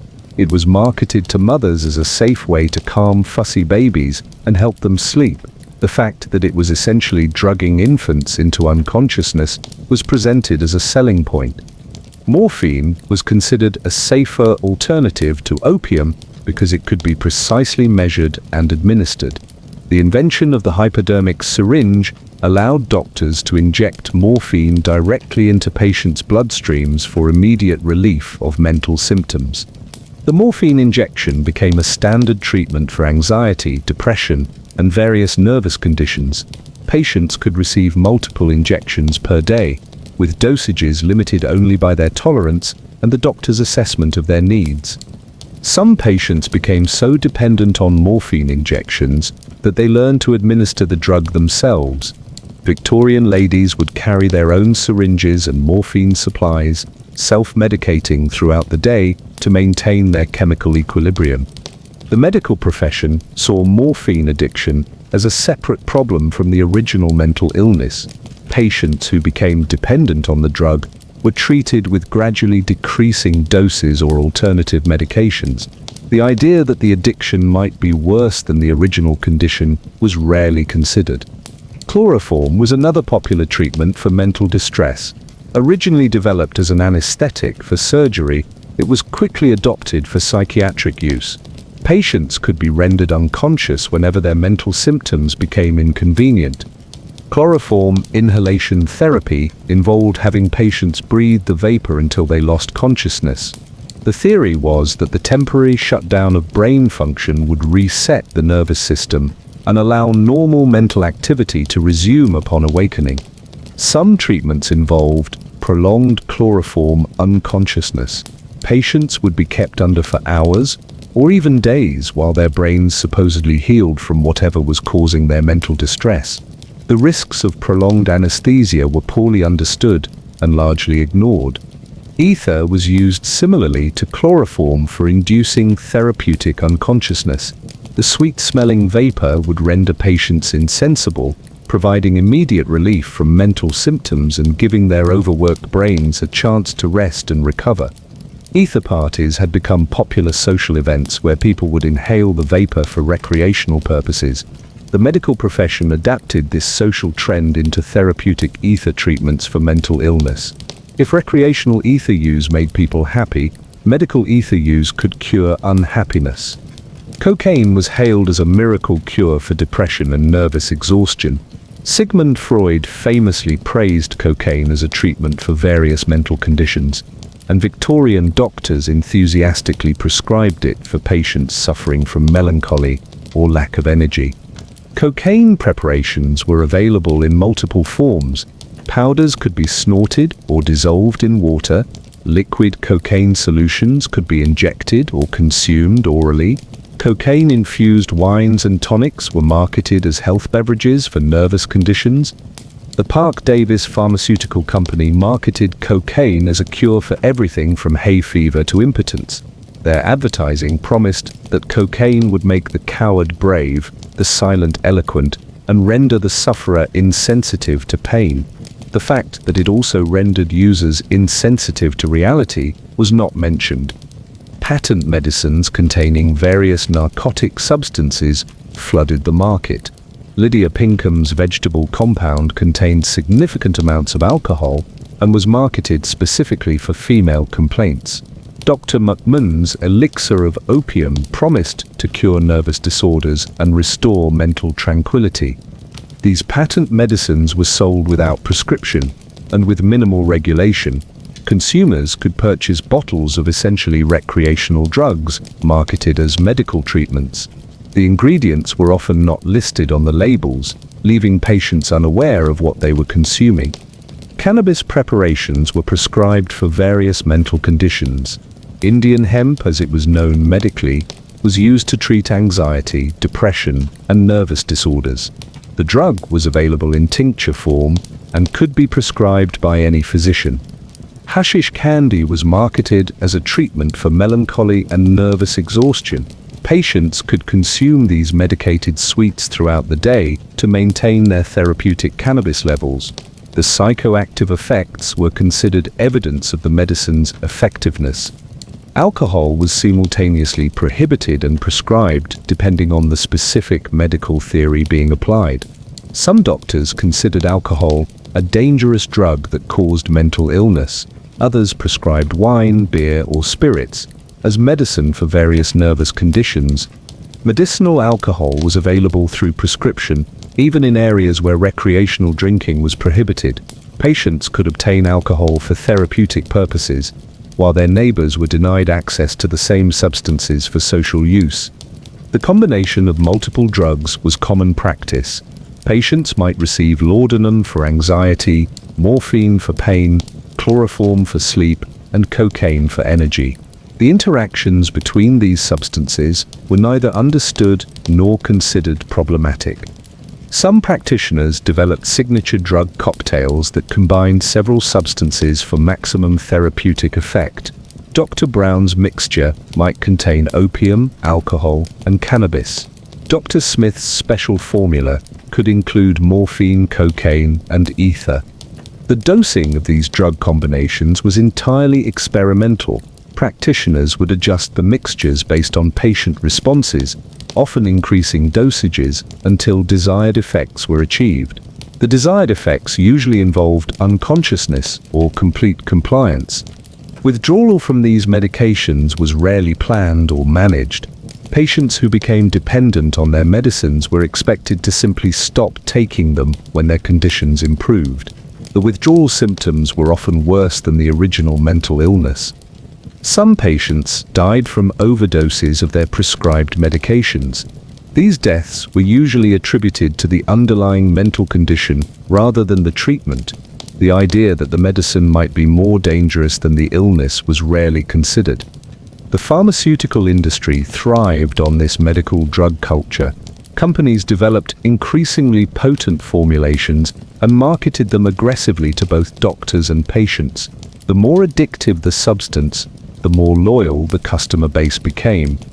Women were particularly targeted by pharmaceutical marketing.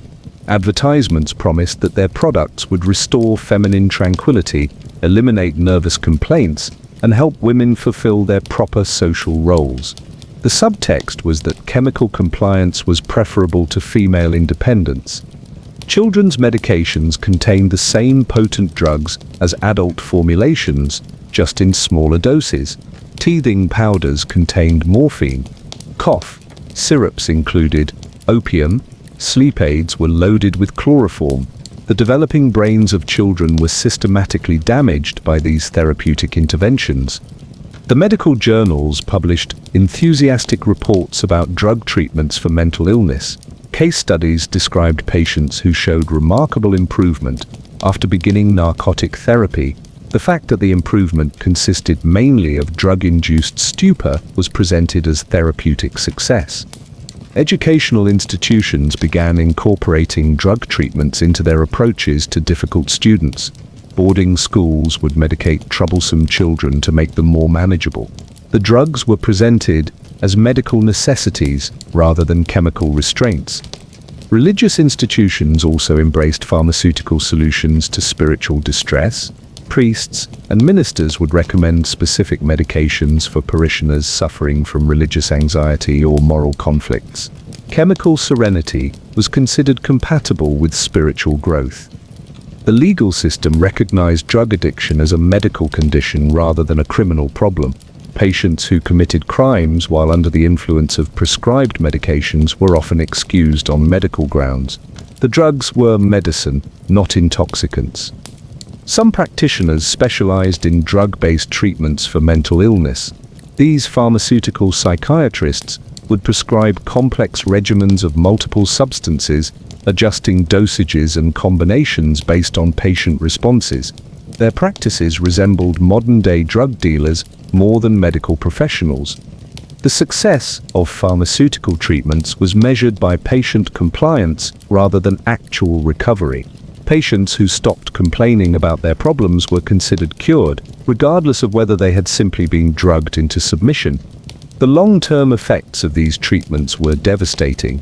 Patients developed tolerance, requiring increasingly large doses to achieve the same effects.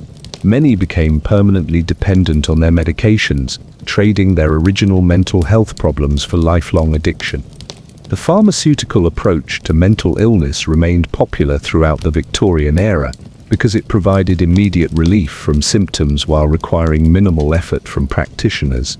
Prescribing drugs was easier than understanding psychology, and the results were immediately visible. But chemical solutions weren't the only way. Victorian medicine addressed the specific mental health needs of different populations. They had particular theories about how certain types of people were more susceptible to mental illness, and they developed specialized treatments for these vulnerable groups. The next stage of your treatment was about to demonstrate that Victorian doctors had very specific ideas about how women's monthly cycles affected their mental state, ideas that led to treatments designed to address the particular madness that supposedly afflicted half the population on a regular basis. 10. They institutionalized you for PMS. You've been drugged into compliance and somehow retained enough consciousness to continue existing.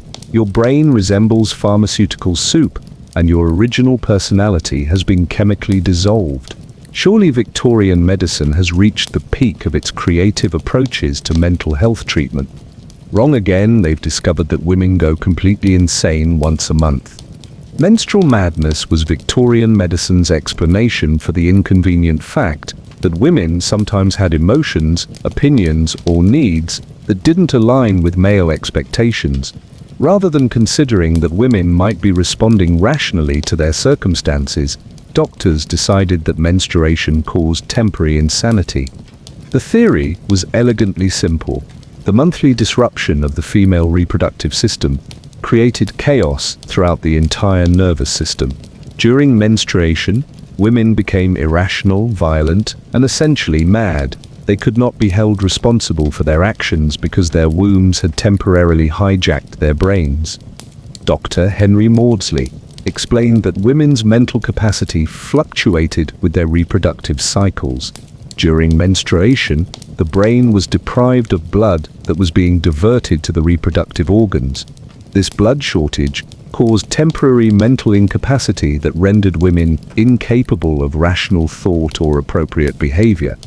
The symptoms of menstrual madness included virtually any behavior that men found inconvenient: mood swings, irritability, tearfulness, anger, sexual desire, lack of sexual desire, appetite changes, sleep disruption, and general disagreement with male authority were all classified as signs of monthly insanity. Women who experienced these symptoms were not suffering from normal premenstrual changes or reasonable responses to hormonal fluctuations. They were temporarily insane and required medical intervention to protect themselves and society from their cyclical madness. The treatment options ranged from mild to horrifying. Mild cases might be treated with rest, dietary restrictions, and moral guidance. Severe cases required hospitalization, restraints, and surgical intervention. The goal was to minimize the disruption caused by female monthly madness. Some women were institutionalized monthly. They would be admitted to asylums or private facilities every 4 weeks to prevent them from causing problems during their dangerous periods. These monthly commitments could continue for years or even decades. The menstrual asylum was a specialized institution designed specifically for women experiencing cyclical madness. These facilities would accept women during their dangerous weeks and release them when their mental capacity returned to normal levels. Families could commit female relatives preemptively based on their menstrual schedules. If a woman had shown signs of monthly madness in the past, she could be locked away every month as a preventive measure. The commitment papers would simply reference her cyclical condition. Some women spent more time in institutions than in their own homes. They would be released for 2 or 3 weeks each month, then return to confinement when their dangerous period approached. This pattern could continue for their entire reproductive lives. The menstrual ward was a standard feature of many asylums. These special sections housed women whose madness was attributed to reproductive function rather than permanent mental illness. The treatments were supposedly temporary, but the stays often became permanent. Restraints were routinely used during menstrual madness episodes. Women would be chained, strapped, or locked in padded cells to prevent them from harming themselves or others during their monthly insanity. The restraints would be removed when their cycles returned to the safe phases. Some facilities used menstrual calendars to track when women were likely to become dangerous. These charts would predict when each patient would need increased supervision, restraints, or medication. The calendars treated menstruation like a natural disaster that required emergency preparedness. Surgical treatments for menstrual madness became increasingly popular. If the monthly cycle was causing mental illness, the logical solution was to eliminate the cycle entirely. Hysterectomies and oophorectomies were performed to cure women of their cyclical insanity. The removal of ovaries was considered a particularly effective treatment because it eliminated the source of the hormonal fluctuations that caused monthly madness. Women who underwent this surgery would no longer experience menstrual cycles or the associated mental disturbances. Clitoridectomies were also performed to treat menstrual madness. The theory was that excessive sexual sensitivity was connected to menstrual irregularities that caused mental symptoms. Removing the clitoris would calm the reproductive system and stabilize the mental state. Some surgeons would perform multiple procedures simultaneously. A woman might have her ovaries removed, her uterus taken out, and her clitoris excised all in the same operation. This comprehensive approach was supposed to eliminate all possible sources of female madness. The surgical treatments were often performed without the woman's consent. Husbands or fathers could authorize the operations based on their observations of monthly behavioral changes. The woman's own preferences were considered irrelevant because she was periodically insane. Younger women were particularly targeted for preventive surgical treatment. If a teenage girl showed signs of developing menstrual madness, she could be surgically sterilized before the pattern became established. This was considered merciful prevention of a lifetime of monthly insanity. Chemical treatments for menstrual madness included various drugs designed to suppress or regulate the reproductive cycle. Opium-based preparations were used to sedate women during their dangerous periods. Hormonal preparations were administered to try to smooth out the cyclical fluctuations. Some women were kept permanently sedated during their reproductive years to prevent monthly madness episodes. They would receive daily doses of laudanum, morphine, or other drugs to maintain a constant state of chemical calm throughout their cycles. Dietary restrictions were imposed on women prone to menstrual madness. Spicy foods, meat, alcohol, and stimulating substances were forbidden during certain phases of the cycle. The theory was that dietary excesses would worsen the mental symptoms associated with menstruation. Exercise restrictions were also common. Women were forbidden from physical activity during menstruation because exertion might worsen their mental condition.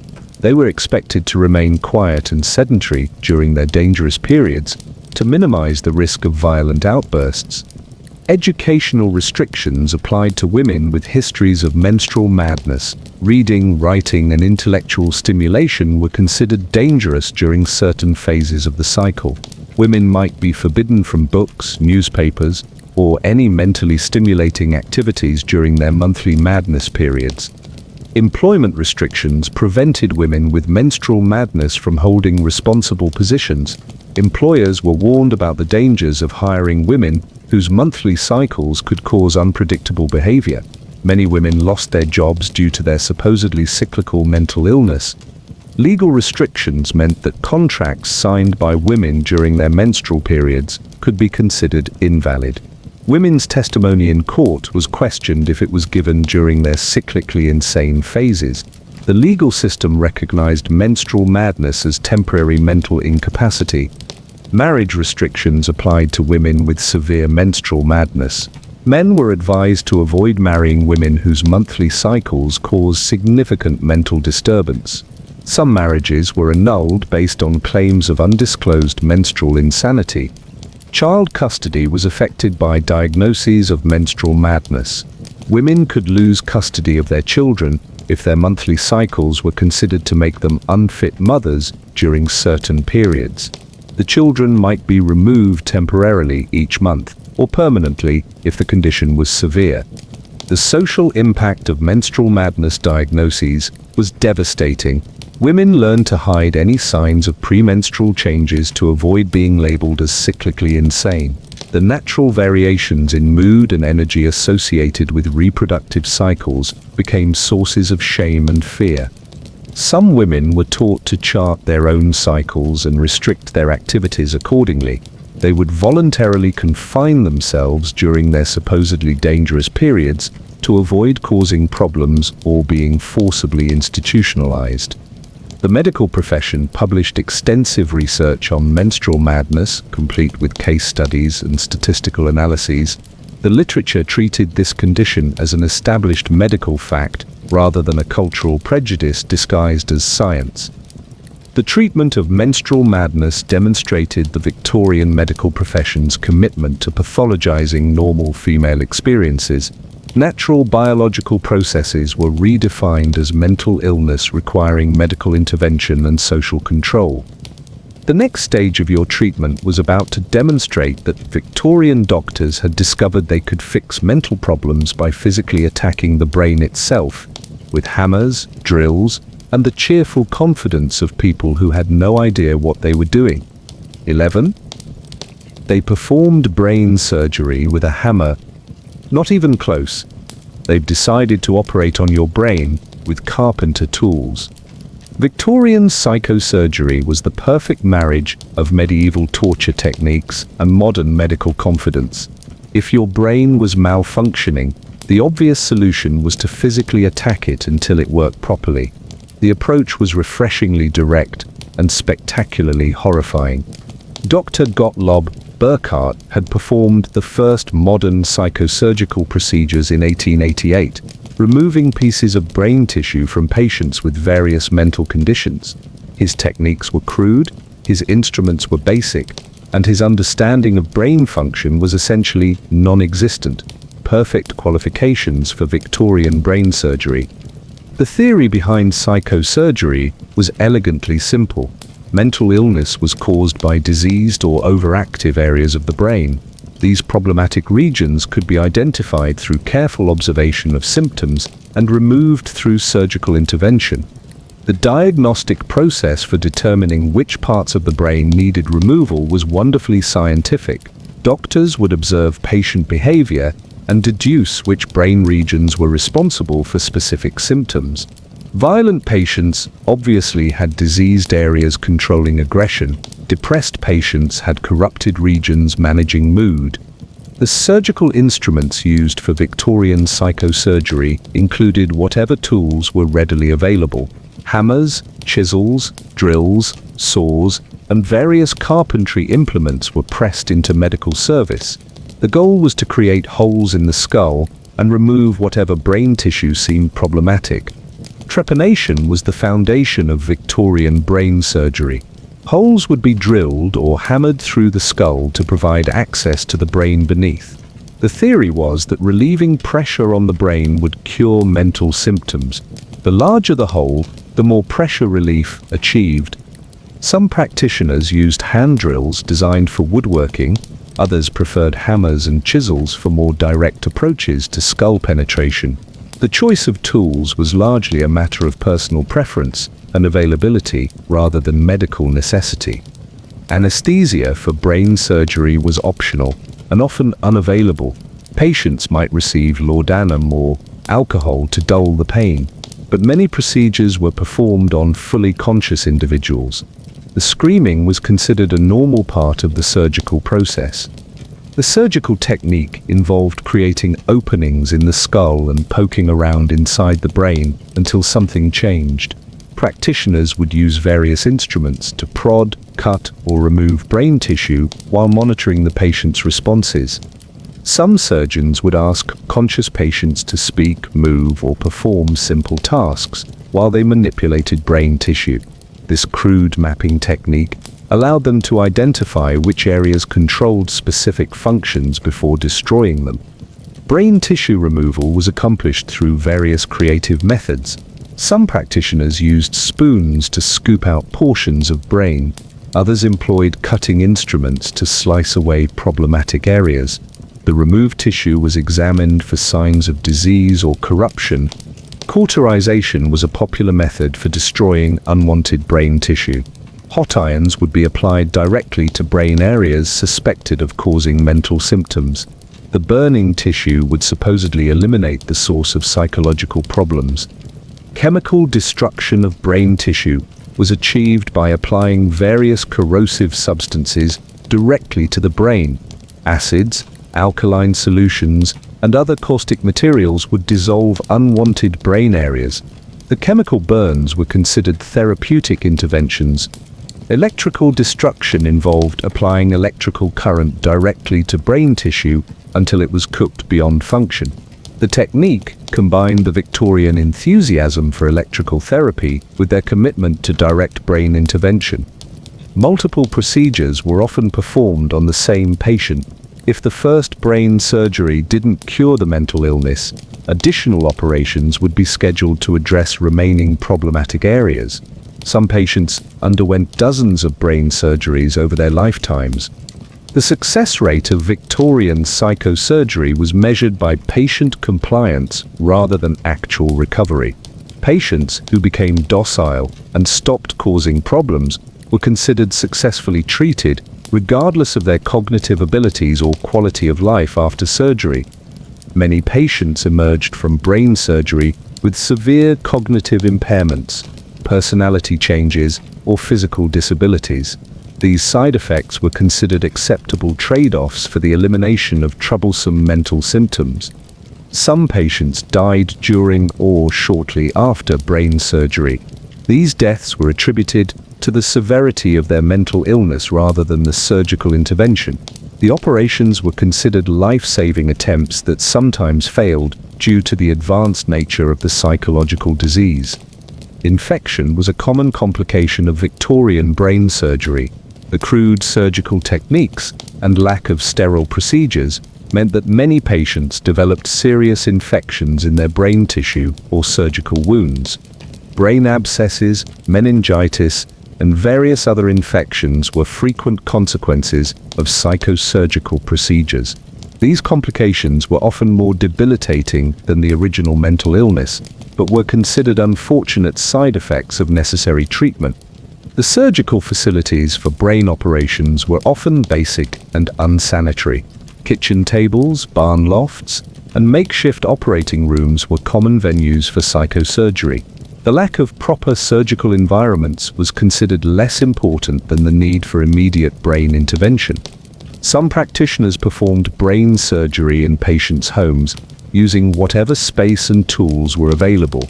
The family kitchen might serve as an operating room, with household implements pressed into surgical service.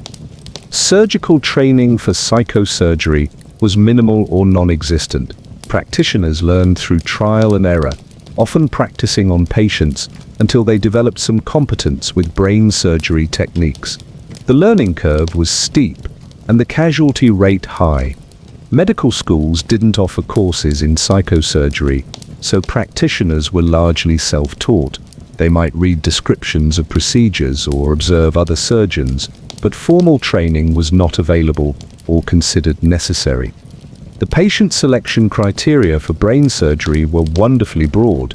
Any mental symptom could potentially justify surgical intervention. Depression, anxiety, mania, aggression, sexual behavior, political opinions, and general non-compliance were all considered valid reasons for brain operations. Children were not exempt from psychosurgical treatment. Young patients with behavioral problems, learning difficulties, or developmental delays might undergo brain surgery to correct their psychological deficits. Women were particularly targeted for brain surgery because their mental symptoms were often considered more severe and socially disruptive. Female patients were more likely to undergo multiple procedures and more extensive brain tissue removal. The economic aspects of psychosurgery were significant. Brain surgery was expensive and time-consuming, making it primarily available to wealthy families who could afford private treatment. Poor patients were more likely to receive other forms of physical intervention.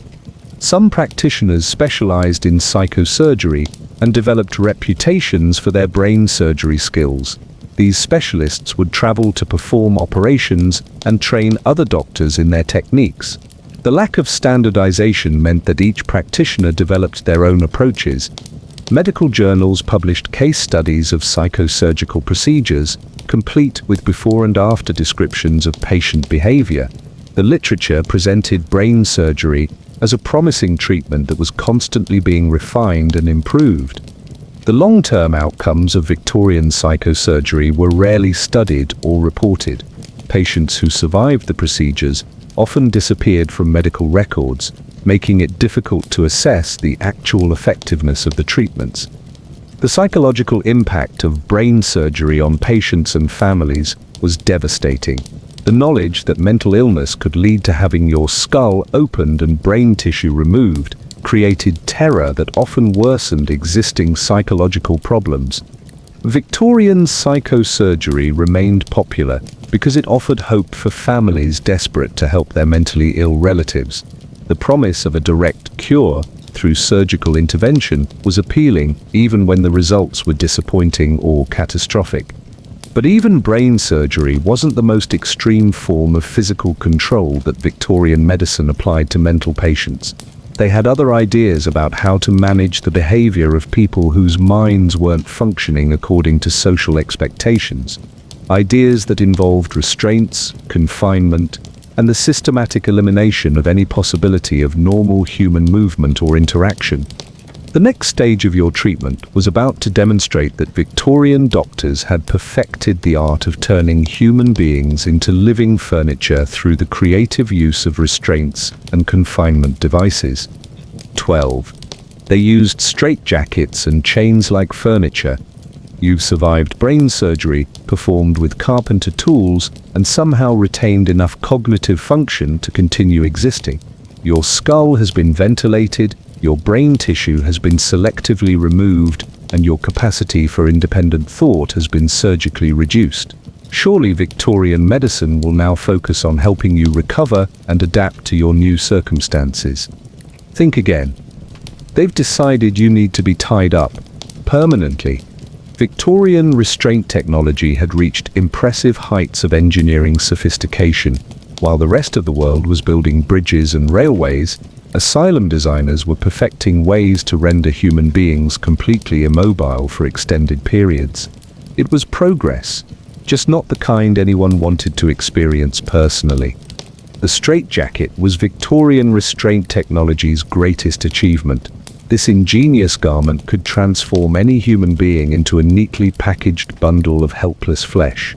The arms were pinned across the chest, the body was wrapped tightly, and the victim became a manageable parcel that could be stored anywhere convenient. Dr. Benjamin Rush had invented the tranquilizing chair, a masterpiece of therapeutic furniture design. Patients would be strapped into this device with their arms, legs, and head completely immobilized. A wooden box would be placed over their head to eliminate visual stimulation.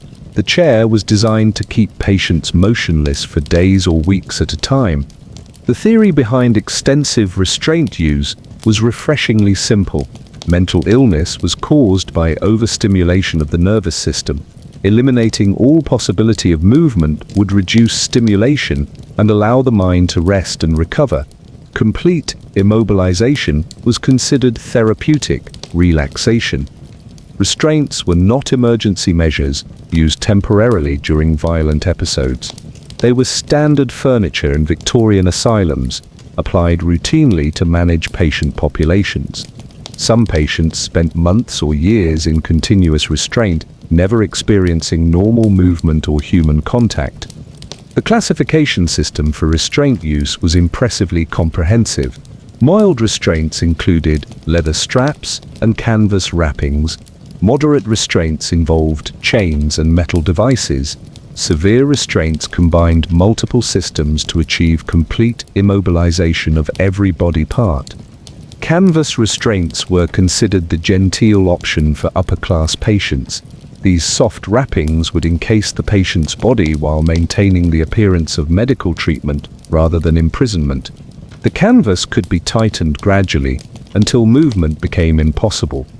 Leather restraints were the standard equipment for most asylum patients.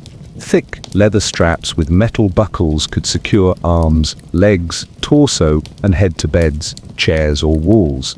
The leather was designed to withstand constant struggling without breaking or loosening. Chain restraints were reserved for patients classified as particularly dangerous or difficult.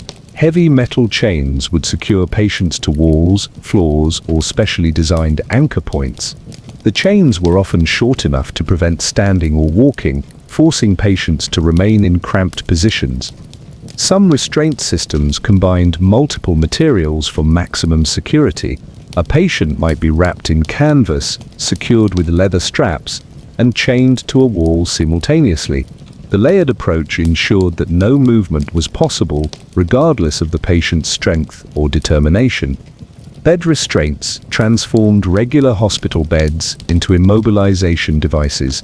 Patients would be strapped down with their arms and legs secured to the bed frame.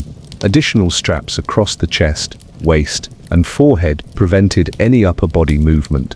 Some patients remained in bed restraints for their entire institutionalization. Chair restraints were used for patients who needed to be kept upright, but motionless. Special chairs with built-in restraint systems would secure every part of the body while maintaining a sitting position.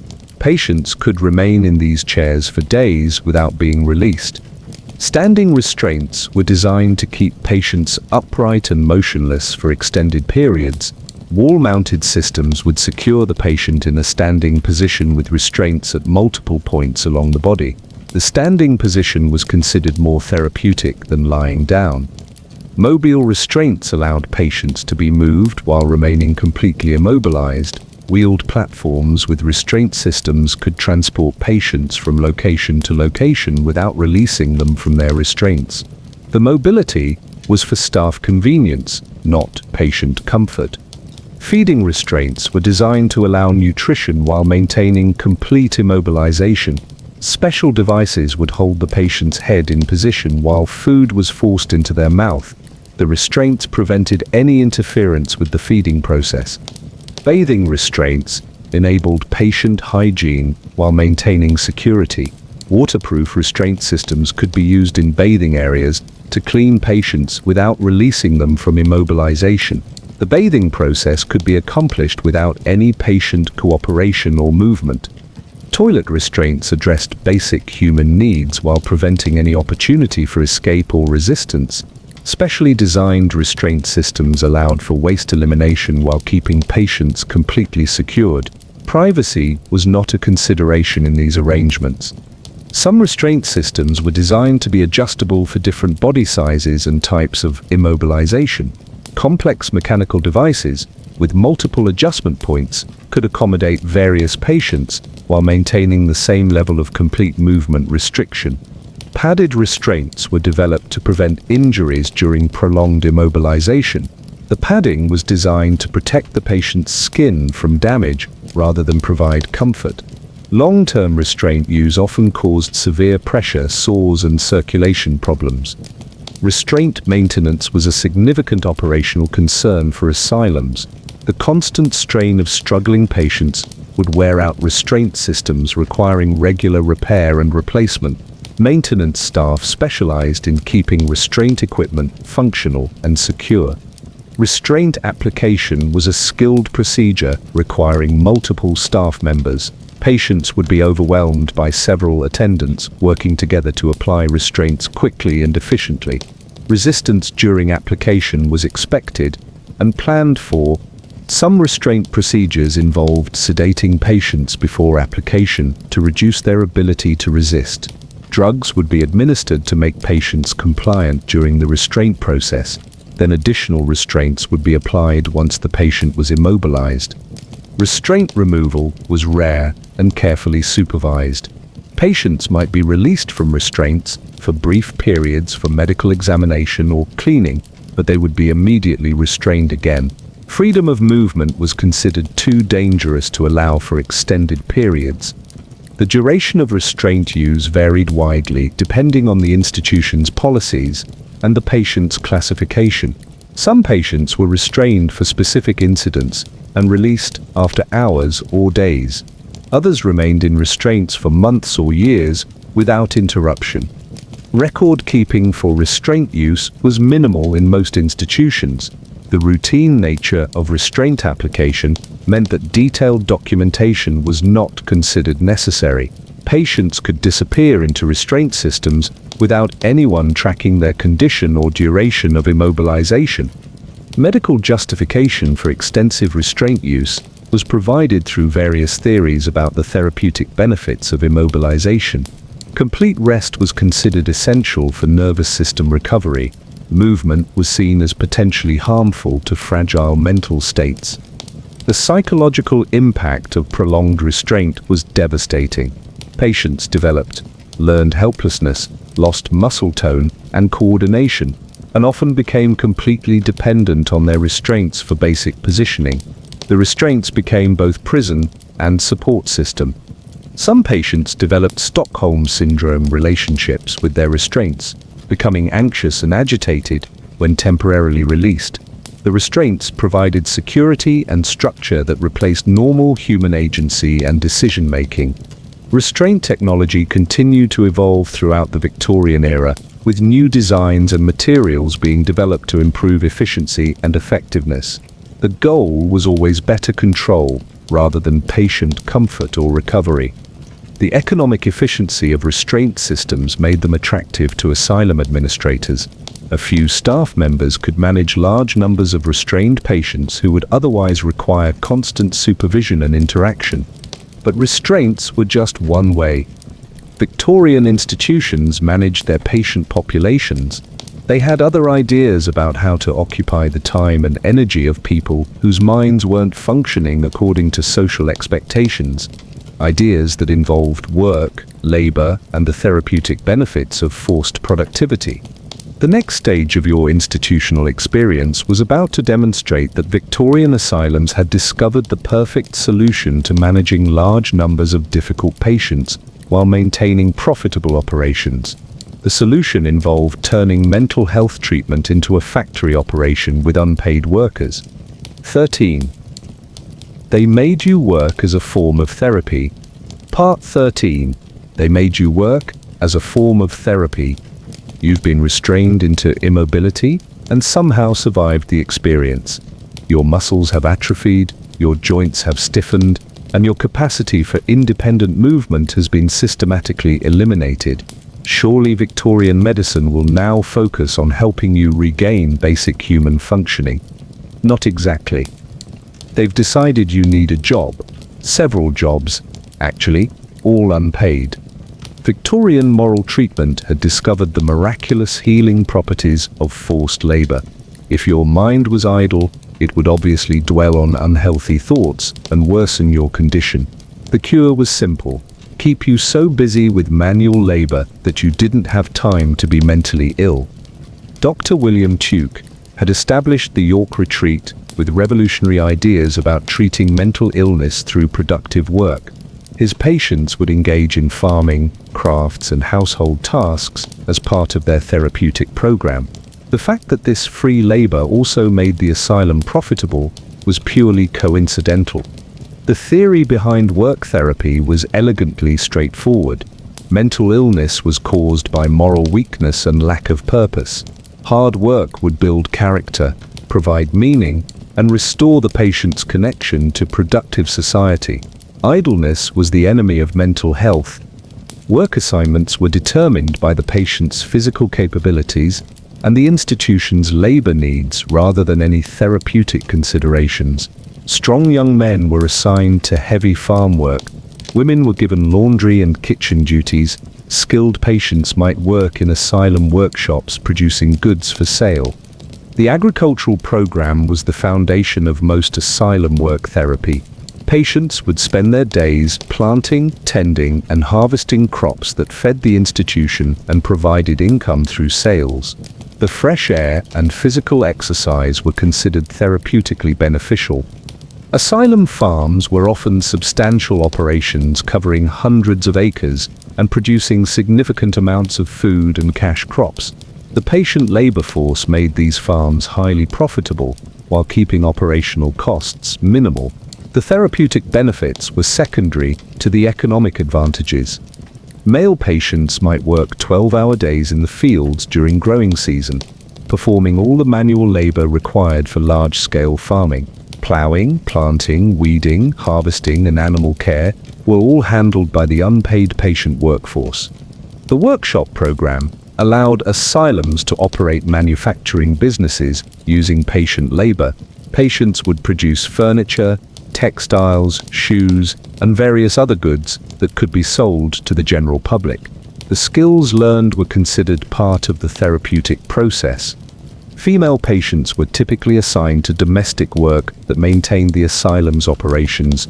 Cooking, cleaning, laundry, sewing, and childcare for staff families were all handled by patient labor. The work was presented as training for eventual return to domestic life. The institutional laundry was entirely operated by female patients who would wash, dry, and repair clothing and linens for hundreds of residents and staff.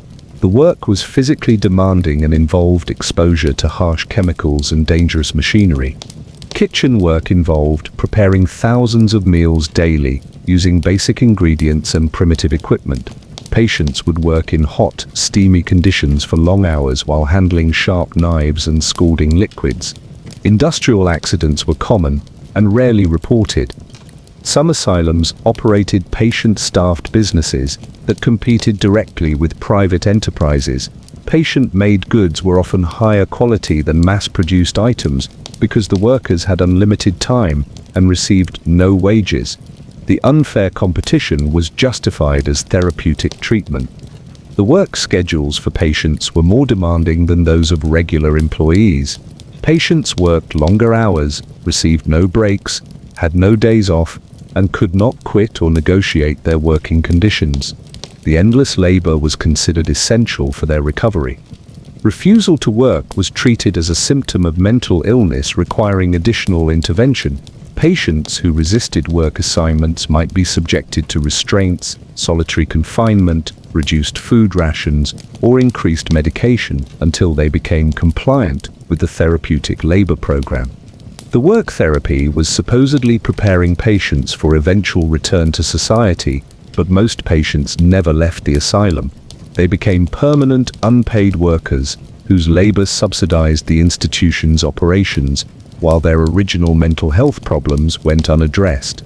Some asylums developed specialized industries around their patient populations: brickmaking, textile production, and various manufacturing operations were established using patient labor exclusively.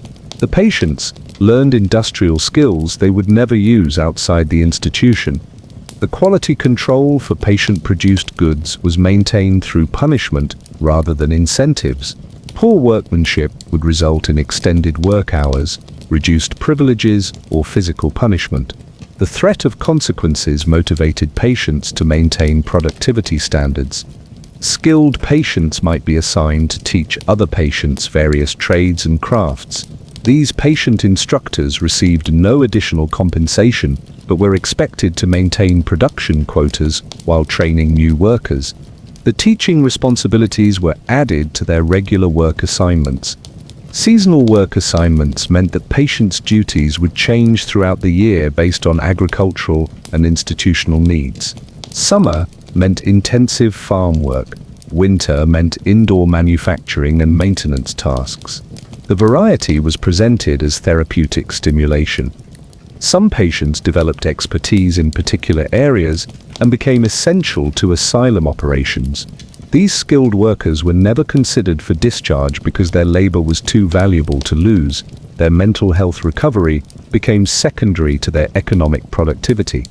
The asylum workshops often produced goods that competed with local businesses, creating economic tensions in surrounding communities. Local craftsmen and manufacturers would complain about unfair competition from institutions using free patient labor. Patient-produced goods were often sold without any indication that they were made by mental patients. The items would be marketed as high-quality handcrafted products, with the institutional origin concealed to avoid prejudice against asylum-made goods. Some asylums operated retail stores that sold patient-made products directly to the public. Visitors could purchase furniture, textiles, and crafts while touring the facility. The shopping experience was presented as supporting therapeutic programs.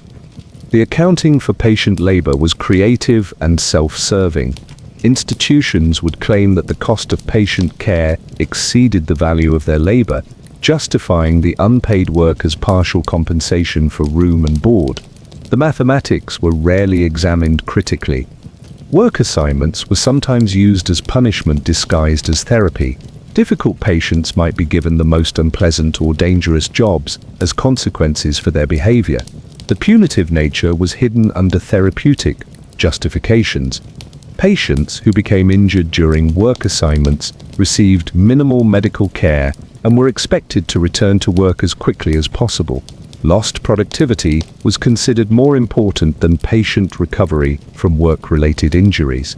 The work therapy program created a two-tier system within asylums. Productive patients received better treatment and living conditions. Those unable to work due to their mental condition were relegated to custodial care with minimal resources or attention. Some patients were essentially indentured to the asylum through their labor. They would work for years without any compensation while accumulating debt for their care. The debt ensured they could never afford to leave, even if they recovered. Child patients were incorporated into the work therapy program through age-appropriate assignments. Children might work in gardens, assist with simple crafts, or help with institutional maintenance. The child labor was justified as character development and skill training. Elderly patients were expected to contribute labor appropriate to their physical capabilities. Even those with severe cognitive decline might be assigned simple, repetitive tasks that contributed to institutional operations. No one was considered too impaired to work. The work therapy program often prevented actual therapeutic activities. Patients spent so much time in labor assignments that there was no time for rest, reflection, or activities that might actually address their mental health needs. Educational programs were subordinated to work requirements. Patients who might have benefited from literacy training or skill development were instead assigned to manual labor that required no learning or growth. The immediate labor needs took precedence over long-term patient development. Religious services were often the only break from work assignments, and even these might be scheduled around production requirements. Sunday worship might be shortened or eliminated if harvest deadlines or production quotas demanded continuous labor. Family visits were restricted to times that didn't interfere with work schedules. Patients might not be allowed to see relatives during busy periods because their labor was too essential to interrupt. Family connections were subordinated to economic productivity. The work therapy created institutional dependence rather than preparing patients for independent living. Patients learned to function within the asylum's structured environment, but lost the ability to make independent decisions or manage their own lives. Some patients who did eventually leave the asylum found that their work experience was not transferable to the outside world. The skills they had developed were specific to institutional needs and had no value in competitive employment markets. The moral treatment through work was supposed to restore patients' sense of dignity and purpose, but it often had the opposite effect. Patients learned that their value was measured entirely by their productivity rather than their humanity or potential for recovery. The economic success of asylum work programs created perverse incentives for institutional administrators. Successful patient recovery and discharge would eliminate valuable workers, so there was financial motivation to keep patients institutionalized regardless of their mental health status. But the work therapy program was just one aspect of the Victorian asylum system's approach to managing different types of patients. The institutions had developed sophisticated methods for categorizing people based on their social class and economic status, with dramatically different treatment approaches for different categories of patients. The next stage of your institutional experience was about to demonstrate that Victorian asylums had perfected a two-tier system of mental health care that made modern inequality look egalitarian by comparison. Your social class would determine not just the quality of your treatment, but whether you received treatment at all. 14. They let rich people have nervous breakdowns and rest. You've been worked into therapeutic exhaustion and somehow survived the experience. Your hands are calloused, your back is permanently bent, and your capacity for independent thought has been replaced with institutional compliance. Surely Victorian medicine treats all mental illness with the same rigorous combination of forced labor and systematic dehumanization. Not quite. It turns out your social class determines whether you're mentally ill or just having a fashionable nervous breakdown. Victorian mental health care had perfected the art of diagnostic discrimination. The same symptoms that would get a poor person chained in an asylum basement would earn a wealthy person a luxurious rest cure at an exclusive spa. Same madness, completely different treatment, all based on your ability to pay for dignity. Neurasthenia was the rich person's mental illness. This fashionable condition affected only people with sufficient breeding and sensitivity to be overwhelmed by the demands of civilized life. It was essentially depression and anxiety rebranded for the upper classes with a therapeutic program that resembled a luxury vacation. Dr. Silas Weir Mitchell, had developed the rest cure specifically for wealthy patients suffering from nervous exhaustion. His treatment involved complete rest, rich food, massage, and isolation from the stresses of daily life. Patients would spend weeks or months in comfortable facilities being pampered back to health. The rest cure was the exact opposite of asylum treatment. Instead of forced labor, patients received enforced idleness. Instead of harsh conditions, they enjoyed luxury accommodations. Instead of restraints and punishment, they received massage and gourmet meals. Same mental illness, completely different medical response. Wealthy women with hysteria were treated as delicate flowers whose sensitive natures had been overwhelmed by modern life. They needed protection, rest, and gentle care to restore their natural balance. Poor women with identical symptoms were treated as dangerous lunatics requiring control and correction. The private sanitarium was the wealthy person's asylum. These exclusive facilities offered individual rooms, private physicians, gourmet meals, and therapeutic activities like horseback riding and garden walks. The architecture was designed to resemble luxury hotels rather than prisons. Battle Creek Sanitarium was perhaps the most famous of these establishments, offering wealthy patients elaborate spa treatments disguised as medical therapy. Hydrotherapy became luxurious baths. Dietary therapy involved gourmet vegetarian cuisine. Exercise therapy meant pleasant walks through landscaped grounds. The class-based diagnostic system was remarkably sophisticated. Wealthy patients had refined nervous systems that could be damaged by excessive stimulation. Poor patients had coarse constitutions that required harsh treatment to penetrate their natural insensitivity. The same violent outburst that would result in restraints and punishment for a poor patient might be diagnosed as temporary nervous excitement in a wealthy patient, treated with gentle sedation and quiet rest until the episode passed. Wealthy families could hire private physicians who would provide individualized care and discreet treatment.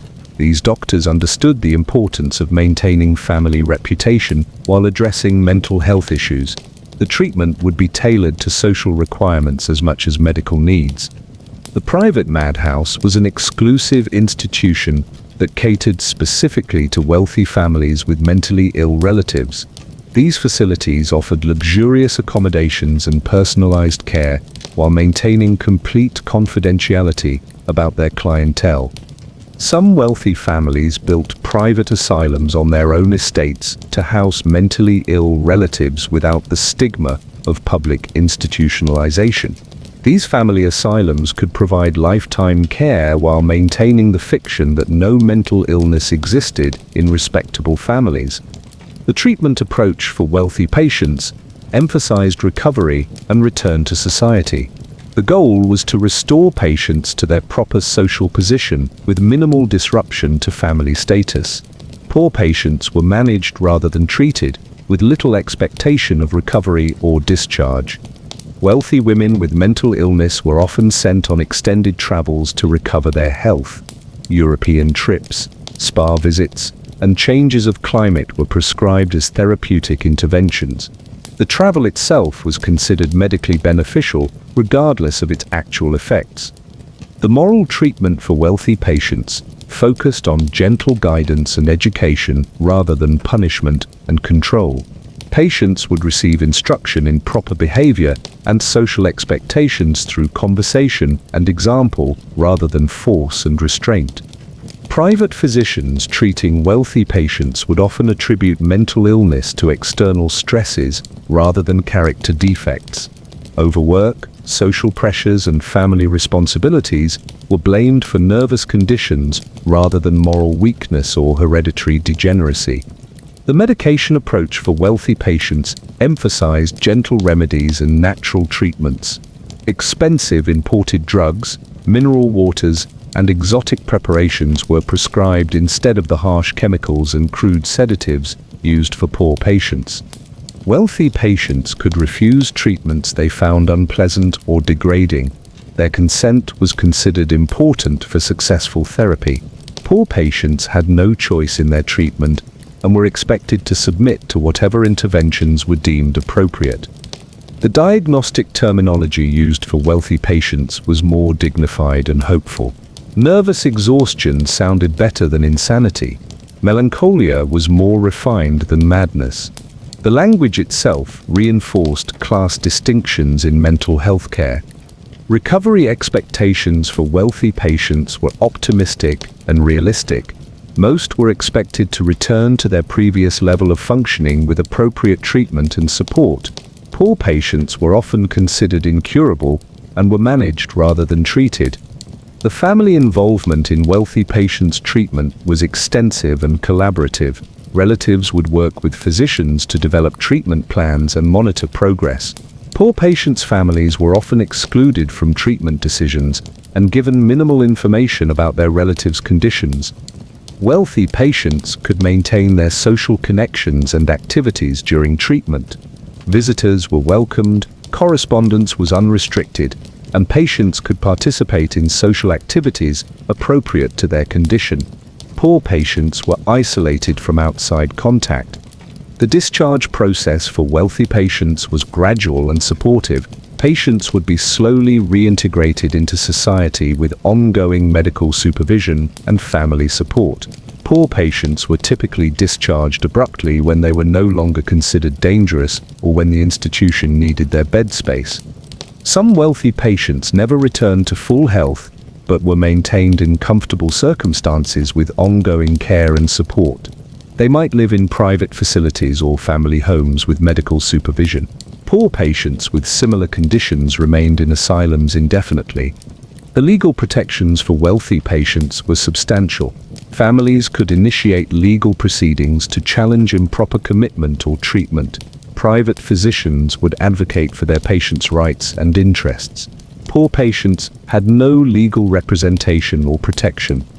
The economic incentives for treating wealthy patients emphasized recovery and satisfaction. Private physicians depended on referrals and reputation, so successful treatment of prominent families was essential for their practices. Public asylum doctors had no such incentives. Wealthy patients' mental illness was often kept secret from the broader community through careful management of information and social appearances. The stigma could be minimized through discreet treatment and family connections. Poor patients' institutionalization was public knowledge that affected their entire families. The therapeutic activities for wealthy patients included art, music, literature, and other cultural pursuits considered appropriate to their social position. These activities were genuinely therapeutic and engaging. Poor patients' activities were limited to manual labor and basic maintenance tasks. The duration of treatment for wealthy patients was determined by their condition and progress rather than economic factors. Treatment could continue as long as necessary for recovery. Poor patients' treatment was limited by institutional resources and bed availability. Some wealthy patients became patrons of mental health facilities, donating money and resources to improve conditions for other patients. This philanthropy allowed them to contribute to mental health care while maintaining their social status and demonstrating their recovery. The Victorian class system had created two completely different approaches to mental illness that happened to exist in the same society. The rich got therapy, the poor got punishment. The rich got recovery, the poor got warehousing. Same problems, completely different solutions based entirely on economic status. But even this elaborate class-based system couldn't address the fundamental problem with Victorian mental health care. The entire approach was based on assumptions that were not just wrong but spectacularly, dangerously wrong. The final aspect of Victorian mental health treatment was perhaps the most damaging of all: their complete disinterest in what patients actually thought or felt about their own conditions. The last stage of your journey through Victorian mental health care was about to demonstrate that the entire system was designed around a single principle: patients' voices didn't matter. What you thought, felt, or experienced was irrelevant to your treatment. The only opinions that counted were those of people who had never experienced mental illness themselves. 15. They rarely listened to the patient, just locked them away. You've experienced the full spectrum of Victorian mental health care, from diagnostic creativity to class-based discrimination. You've been misdiagnosed, mistreated, and systematically dehumanized through every possible combination of medical incompetence and social prejudice. Surely, at some point in this process, someone would have asked you what you thought about your own condition. They didn't. Your opinion was irrelevant. Victorian mental health care was built on a simple principle. Patients were unreliable witnesses to their own experiences. If you were mentally ill, you couldn't be trusted to understand your condition, describe your symptoms, or participate in treatment decisions. The people who had never experienced mental illness were obviously the experts on what it felt like. The diagnostic process rarely involved listening to patients describe their experiences. Doctors would observe behavior, interview family members, and make assumptions about internal states without bothering to ask the person actually experiencing the symptoms what was happening in their mind. Patient testimony was considered inherently suspect because mental illness was believed to impair judgment and perception. Anything you said about your condition could be dismissed as delusional, manipulative, or simply unreliable. Your subjective experience was irrelevant to objective medical diagnosis. The commitment process was designed to bypass patient consent entirely. Family members, employers, or local authorities could have you institutionalized based on their observations of your behavior. Your agreement with their assessment was neither sought nor required. Once committed, your ability to challenge the decision was essentially non-existent. You had no right to legal representation, no access to independent medical evaluation, and no procedure for appealing the commitment decision. You could be locked away indefinitely based on other people's opinions about your mental state. The treatment process proceeded without any input from patients about what might be helpful or harmful. Doctors would prescribe interventions based on their theories about mental illness without considering whether patients found these treatments beneficial or traumatic. Patient complaints about treatment were routinely dismissed as symptoms of mental illness rather than legitimate concerns about medical care. If you objected to being restrained, that proved you needed restraints. If you complained about forced labor, that demonstrated your moral deficiency. If you protested about medications, that showed your lack of insight into your condition. The Victorian medical establishment had created a perfect system for ignoring patient voices. Any disagreement with medical authority was evidence of mental illness. Any resistance to treatment was proof that more intensive intervention was needed. Any attempt to assert your own perspective was demonstration of your inability to think rationally. Family members were considered more reliable sources of information about your mental state than you were. Relatives who saw you occasionally were trusted more than your own self-assessment of your thoughts and feelings. Outside observers were assumed to have better judgment about your internal experiences than you did. The legal system supported this approach by treating mental illness as incompetence rather than illness. Once diagnosed as mentally ill, you lost many basic rights, including the right to make decisions about your own medical care. Other people would make choices about your life while you were excluded from the process. Medical records from this period focus on observable behaviors rather than patient experiences. Doctors would record what they saw patients doing, but rarely documented what patients said about their thoughts, feelings, or perceptions of their treatment. The medical record was about you, not by you. The therapeutic process was entirely one-directional. Medical professionals would apply treatments to patients without seeking feedback about effectiveness or tolerability. Patients were passive recipients of medical interventions rather than active participants in their own recovery. Patient attempts to communicate their experiences were often pathologized rather than heard. If you tried to explain what you were feeling, your words would be analyzed for signs of delusion or irrationality, rather than accepted as valid descriptions of your internal state. The commitment papers required signatures from medical professionals and family members, but not from the person being committed. You could be institutionalized against your will based entirely on other people's assessments of your mental state and behavior. Some patients were committed for expressing opinions or beliefs that their families found disturbing. Religious enthusiasm, political radicalism, or social nonconformity could be classified as mental illness if relatives were sufficiently motivated to seek institutionalization.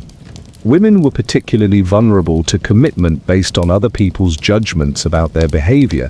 Husbands could commit wives for refusing to perform domestic duties, expressing independent opinions, or showing signs of sexual autonomy. The woman's perspective on her own behavior was irrelevant. The asylum system was designed to be self-perpetuating through its disregard for patient voices. Once institutionalized, anything you said or did could be interpreted as evidence that you belonged there. Normal responses to imprisonment were classified as symptoms of mental illness. Patient attempts to maintain contact with the outside world were often blocked by institutional policies. Letters were censored or destroyed. Visitors were discouraged or prohibited. Legal representation was unavailable. You were effectively silenced and isolated from anyone who might advocate for your perspective. The medical establishment justified this approach by claiming that mental illness prevented patients from understanding their own best interests. Doctors argued that they were protecting patients from their own poor judgment by making decisions without their input. Some patients who were eventually discharged described their experiences in memoirs and autobiographies, but these accounts were often dismissed as unreliable or exaggerated. The medical profession maintained that former patients couldn't accurately recall or describe their treatment because mental illness had impaired their memory and perception. The few reform movements that emerged during this period were led by former patients who had managed to regain their freedom and social standing. These advocates faced significant credibility challenges because their history of mental illness was used to discredit their testimony about asylum conditions. Patient advocacy was essentially non-existent because patients had no platform for expressing their concerns or organizing for change. They were isolated from each other and from the broader community, making collective action impossible. The Victorian approach to mental health care created a closed system where the people receiving treatment had no voice in their own care. The system was accountable only to itself, with no external oversight or patient feedback mechanisms to identify problems or drive improvements. This systematic exclusion of patient voices prevented the development of effective treatments because the people designing interventions had no feedback about whether their approaches were actually helpful or harmful. The medical profession operated in complete isolation from the experiences of the people they claimed to be helping. The long-term consequences of this approach were devastating not just for individual patients, but for the entire field of mental health care. By ignoring patient experiences and perspectives, Victorian medicine delayed the development of effective treatments by decades and created traumatic associations with mental health care that persist to this day. The Victorian mental health system was ultimately a monument to medical arrogance and social prejudice disguised as scientific treatment. It demonstrated what happens when medical authority is combined with complete disregard for patient humanity and basic human rights. If you had lived through the Victorian approach to mental health care, you would have learned that your thoughts, feelings, and experiences were irrelevant to your own treatment. You would have discovered that being mentally ill meant losing not just your freedom, but your voice, your dignity, and your right to be heard about your own condition. The Victorian era taught us, through the most brutal possible lessons, that effective mental health care must begin with listening to patients and respecting their experiences. It took generations to learn what should have been obvious from the beginning. The people experiencing mental illness are the real experts on what it feels like and what might actually help. The horrors of Victorian mental health care weren't just historical curiosities. They were the inevitable result of a medical system that valued authority over empathy, control over care, and institutional convenience over human dignity. Every shocking treatment, every cruel practice, and every systematic abuse was the logical consequence of refusing to listen to the people who were suffering. Modern mental health care, with all its imperfections, is built on the foundation of Victorian failures. We learn to listen to patients because the Victorians showed us what happens when we don't. We developed humane treatments because Victorian approaches demonstrated the consequences of medical arrogance. We protect patient rights because the Victorian era showed us what happens when those rights are completely ignored. The Victorian approach to mental illness was wrong about everything: the causes, the treatments, the prognosis, and most fundamentally, the basic humanity of people experiencing mental health problems. But their failures taught us something valuable: that effective mental health care must start with recognizing that patients are human beings whose voices matter, whose experiences are valid, and whose dignity must be preserved even in the midst of their darkest struggles. You wouldn't have survived Victorian mental health care, but more importantly, you wouldn't have remained human in any meaningful sense. The system was designed to eliminate everything that made you who you were and replace it with institutional compliance and chemical submission. The fact that we now recognize this as barbaric rather than therapeutic represents genuine progress in human understanding and compassion. The Victorian era ended more than a century ago, but its lessons about mental health care remain painfully relevant. Every time we dismiss patient voices, ignore patient experiences, or prioritize institutional convenience over human dignity, we risk recreating the same horrors that characterized Victorian treatment. The greatest tribute we can pay to those who suffered through this nightmare is to never forget that patients are people first, and their voices must be heard.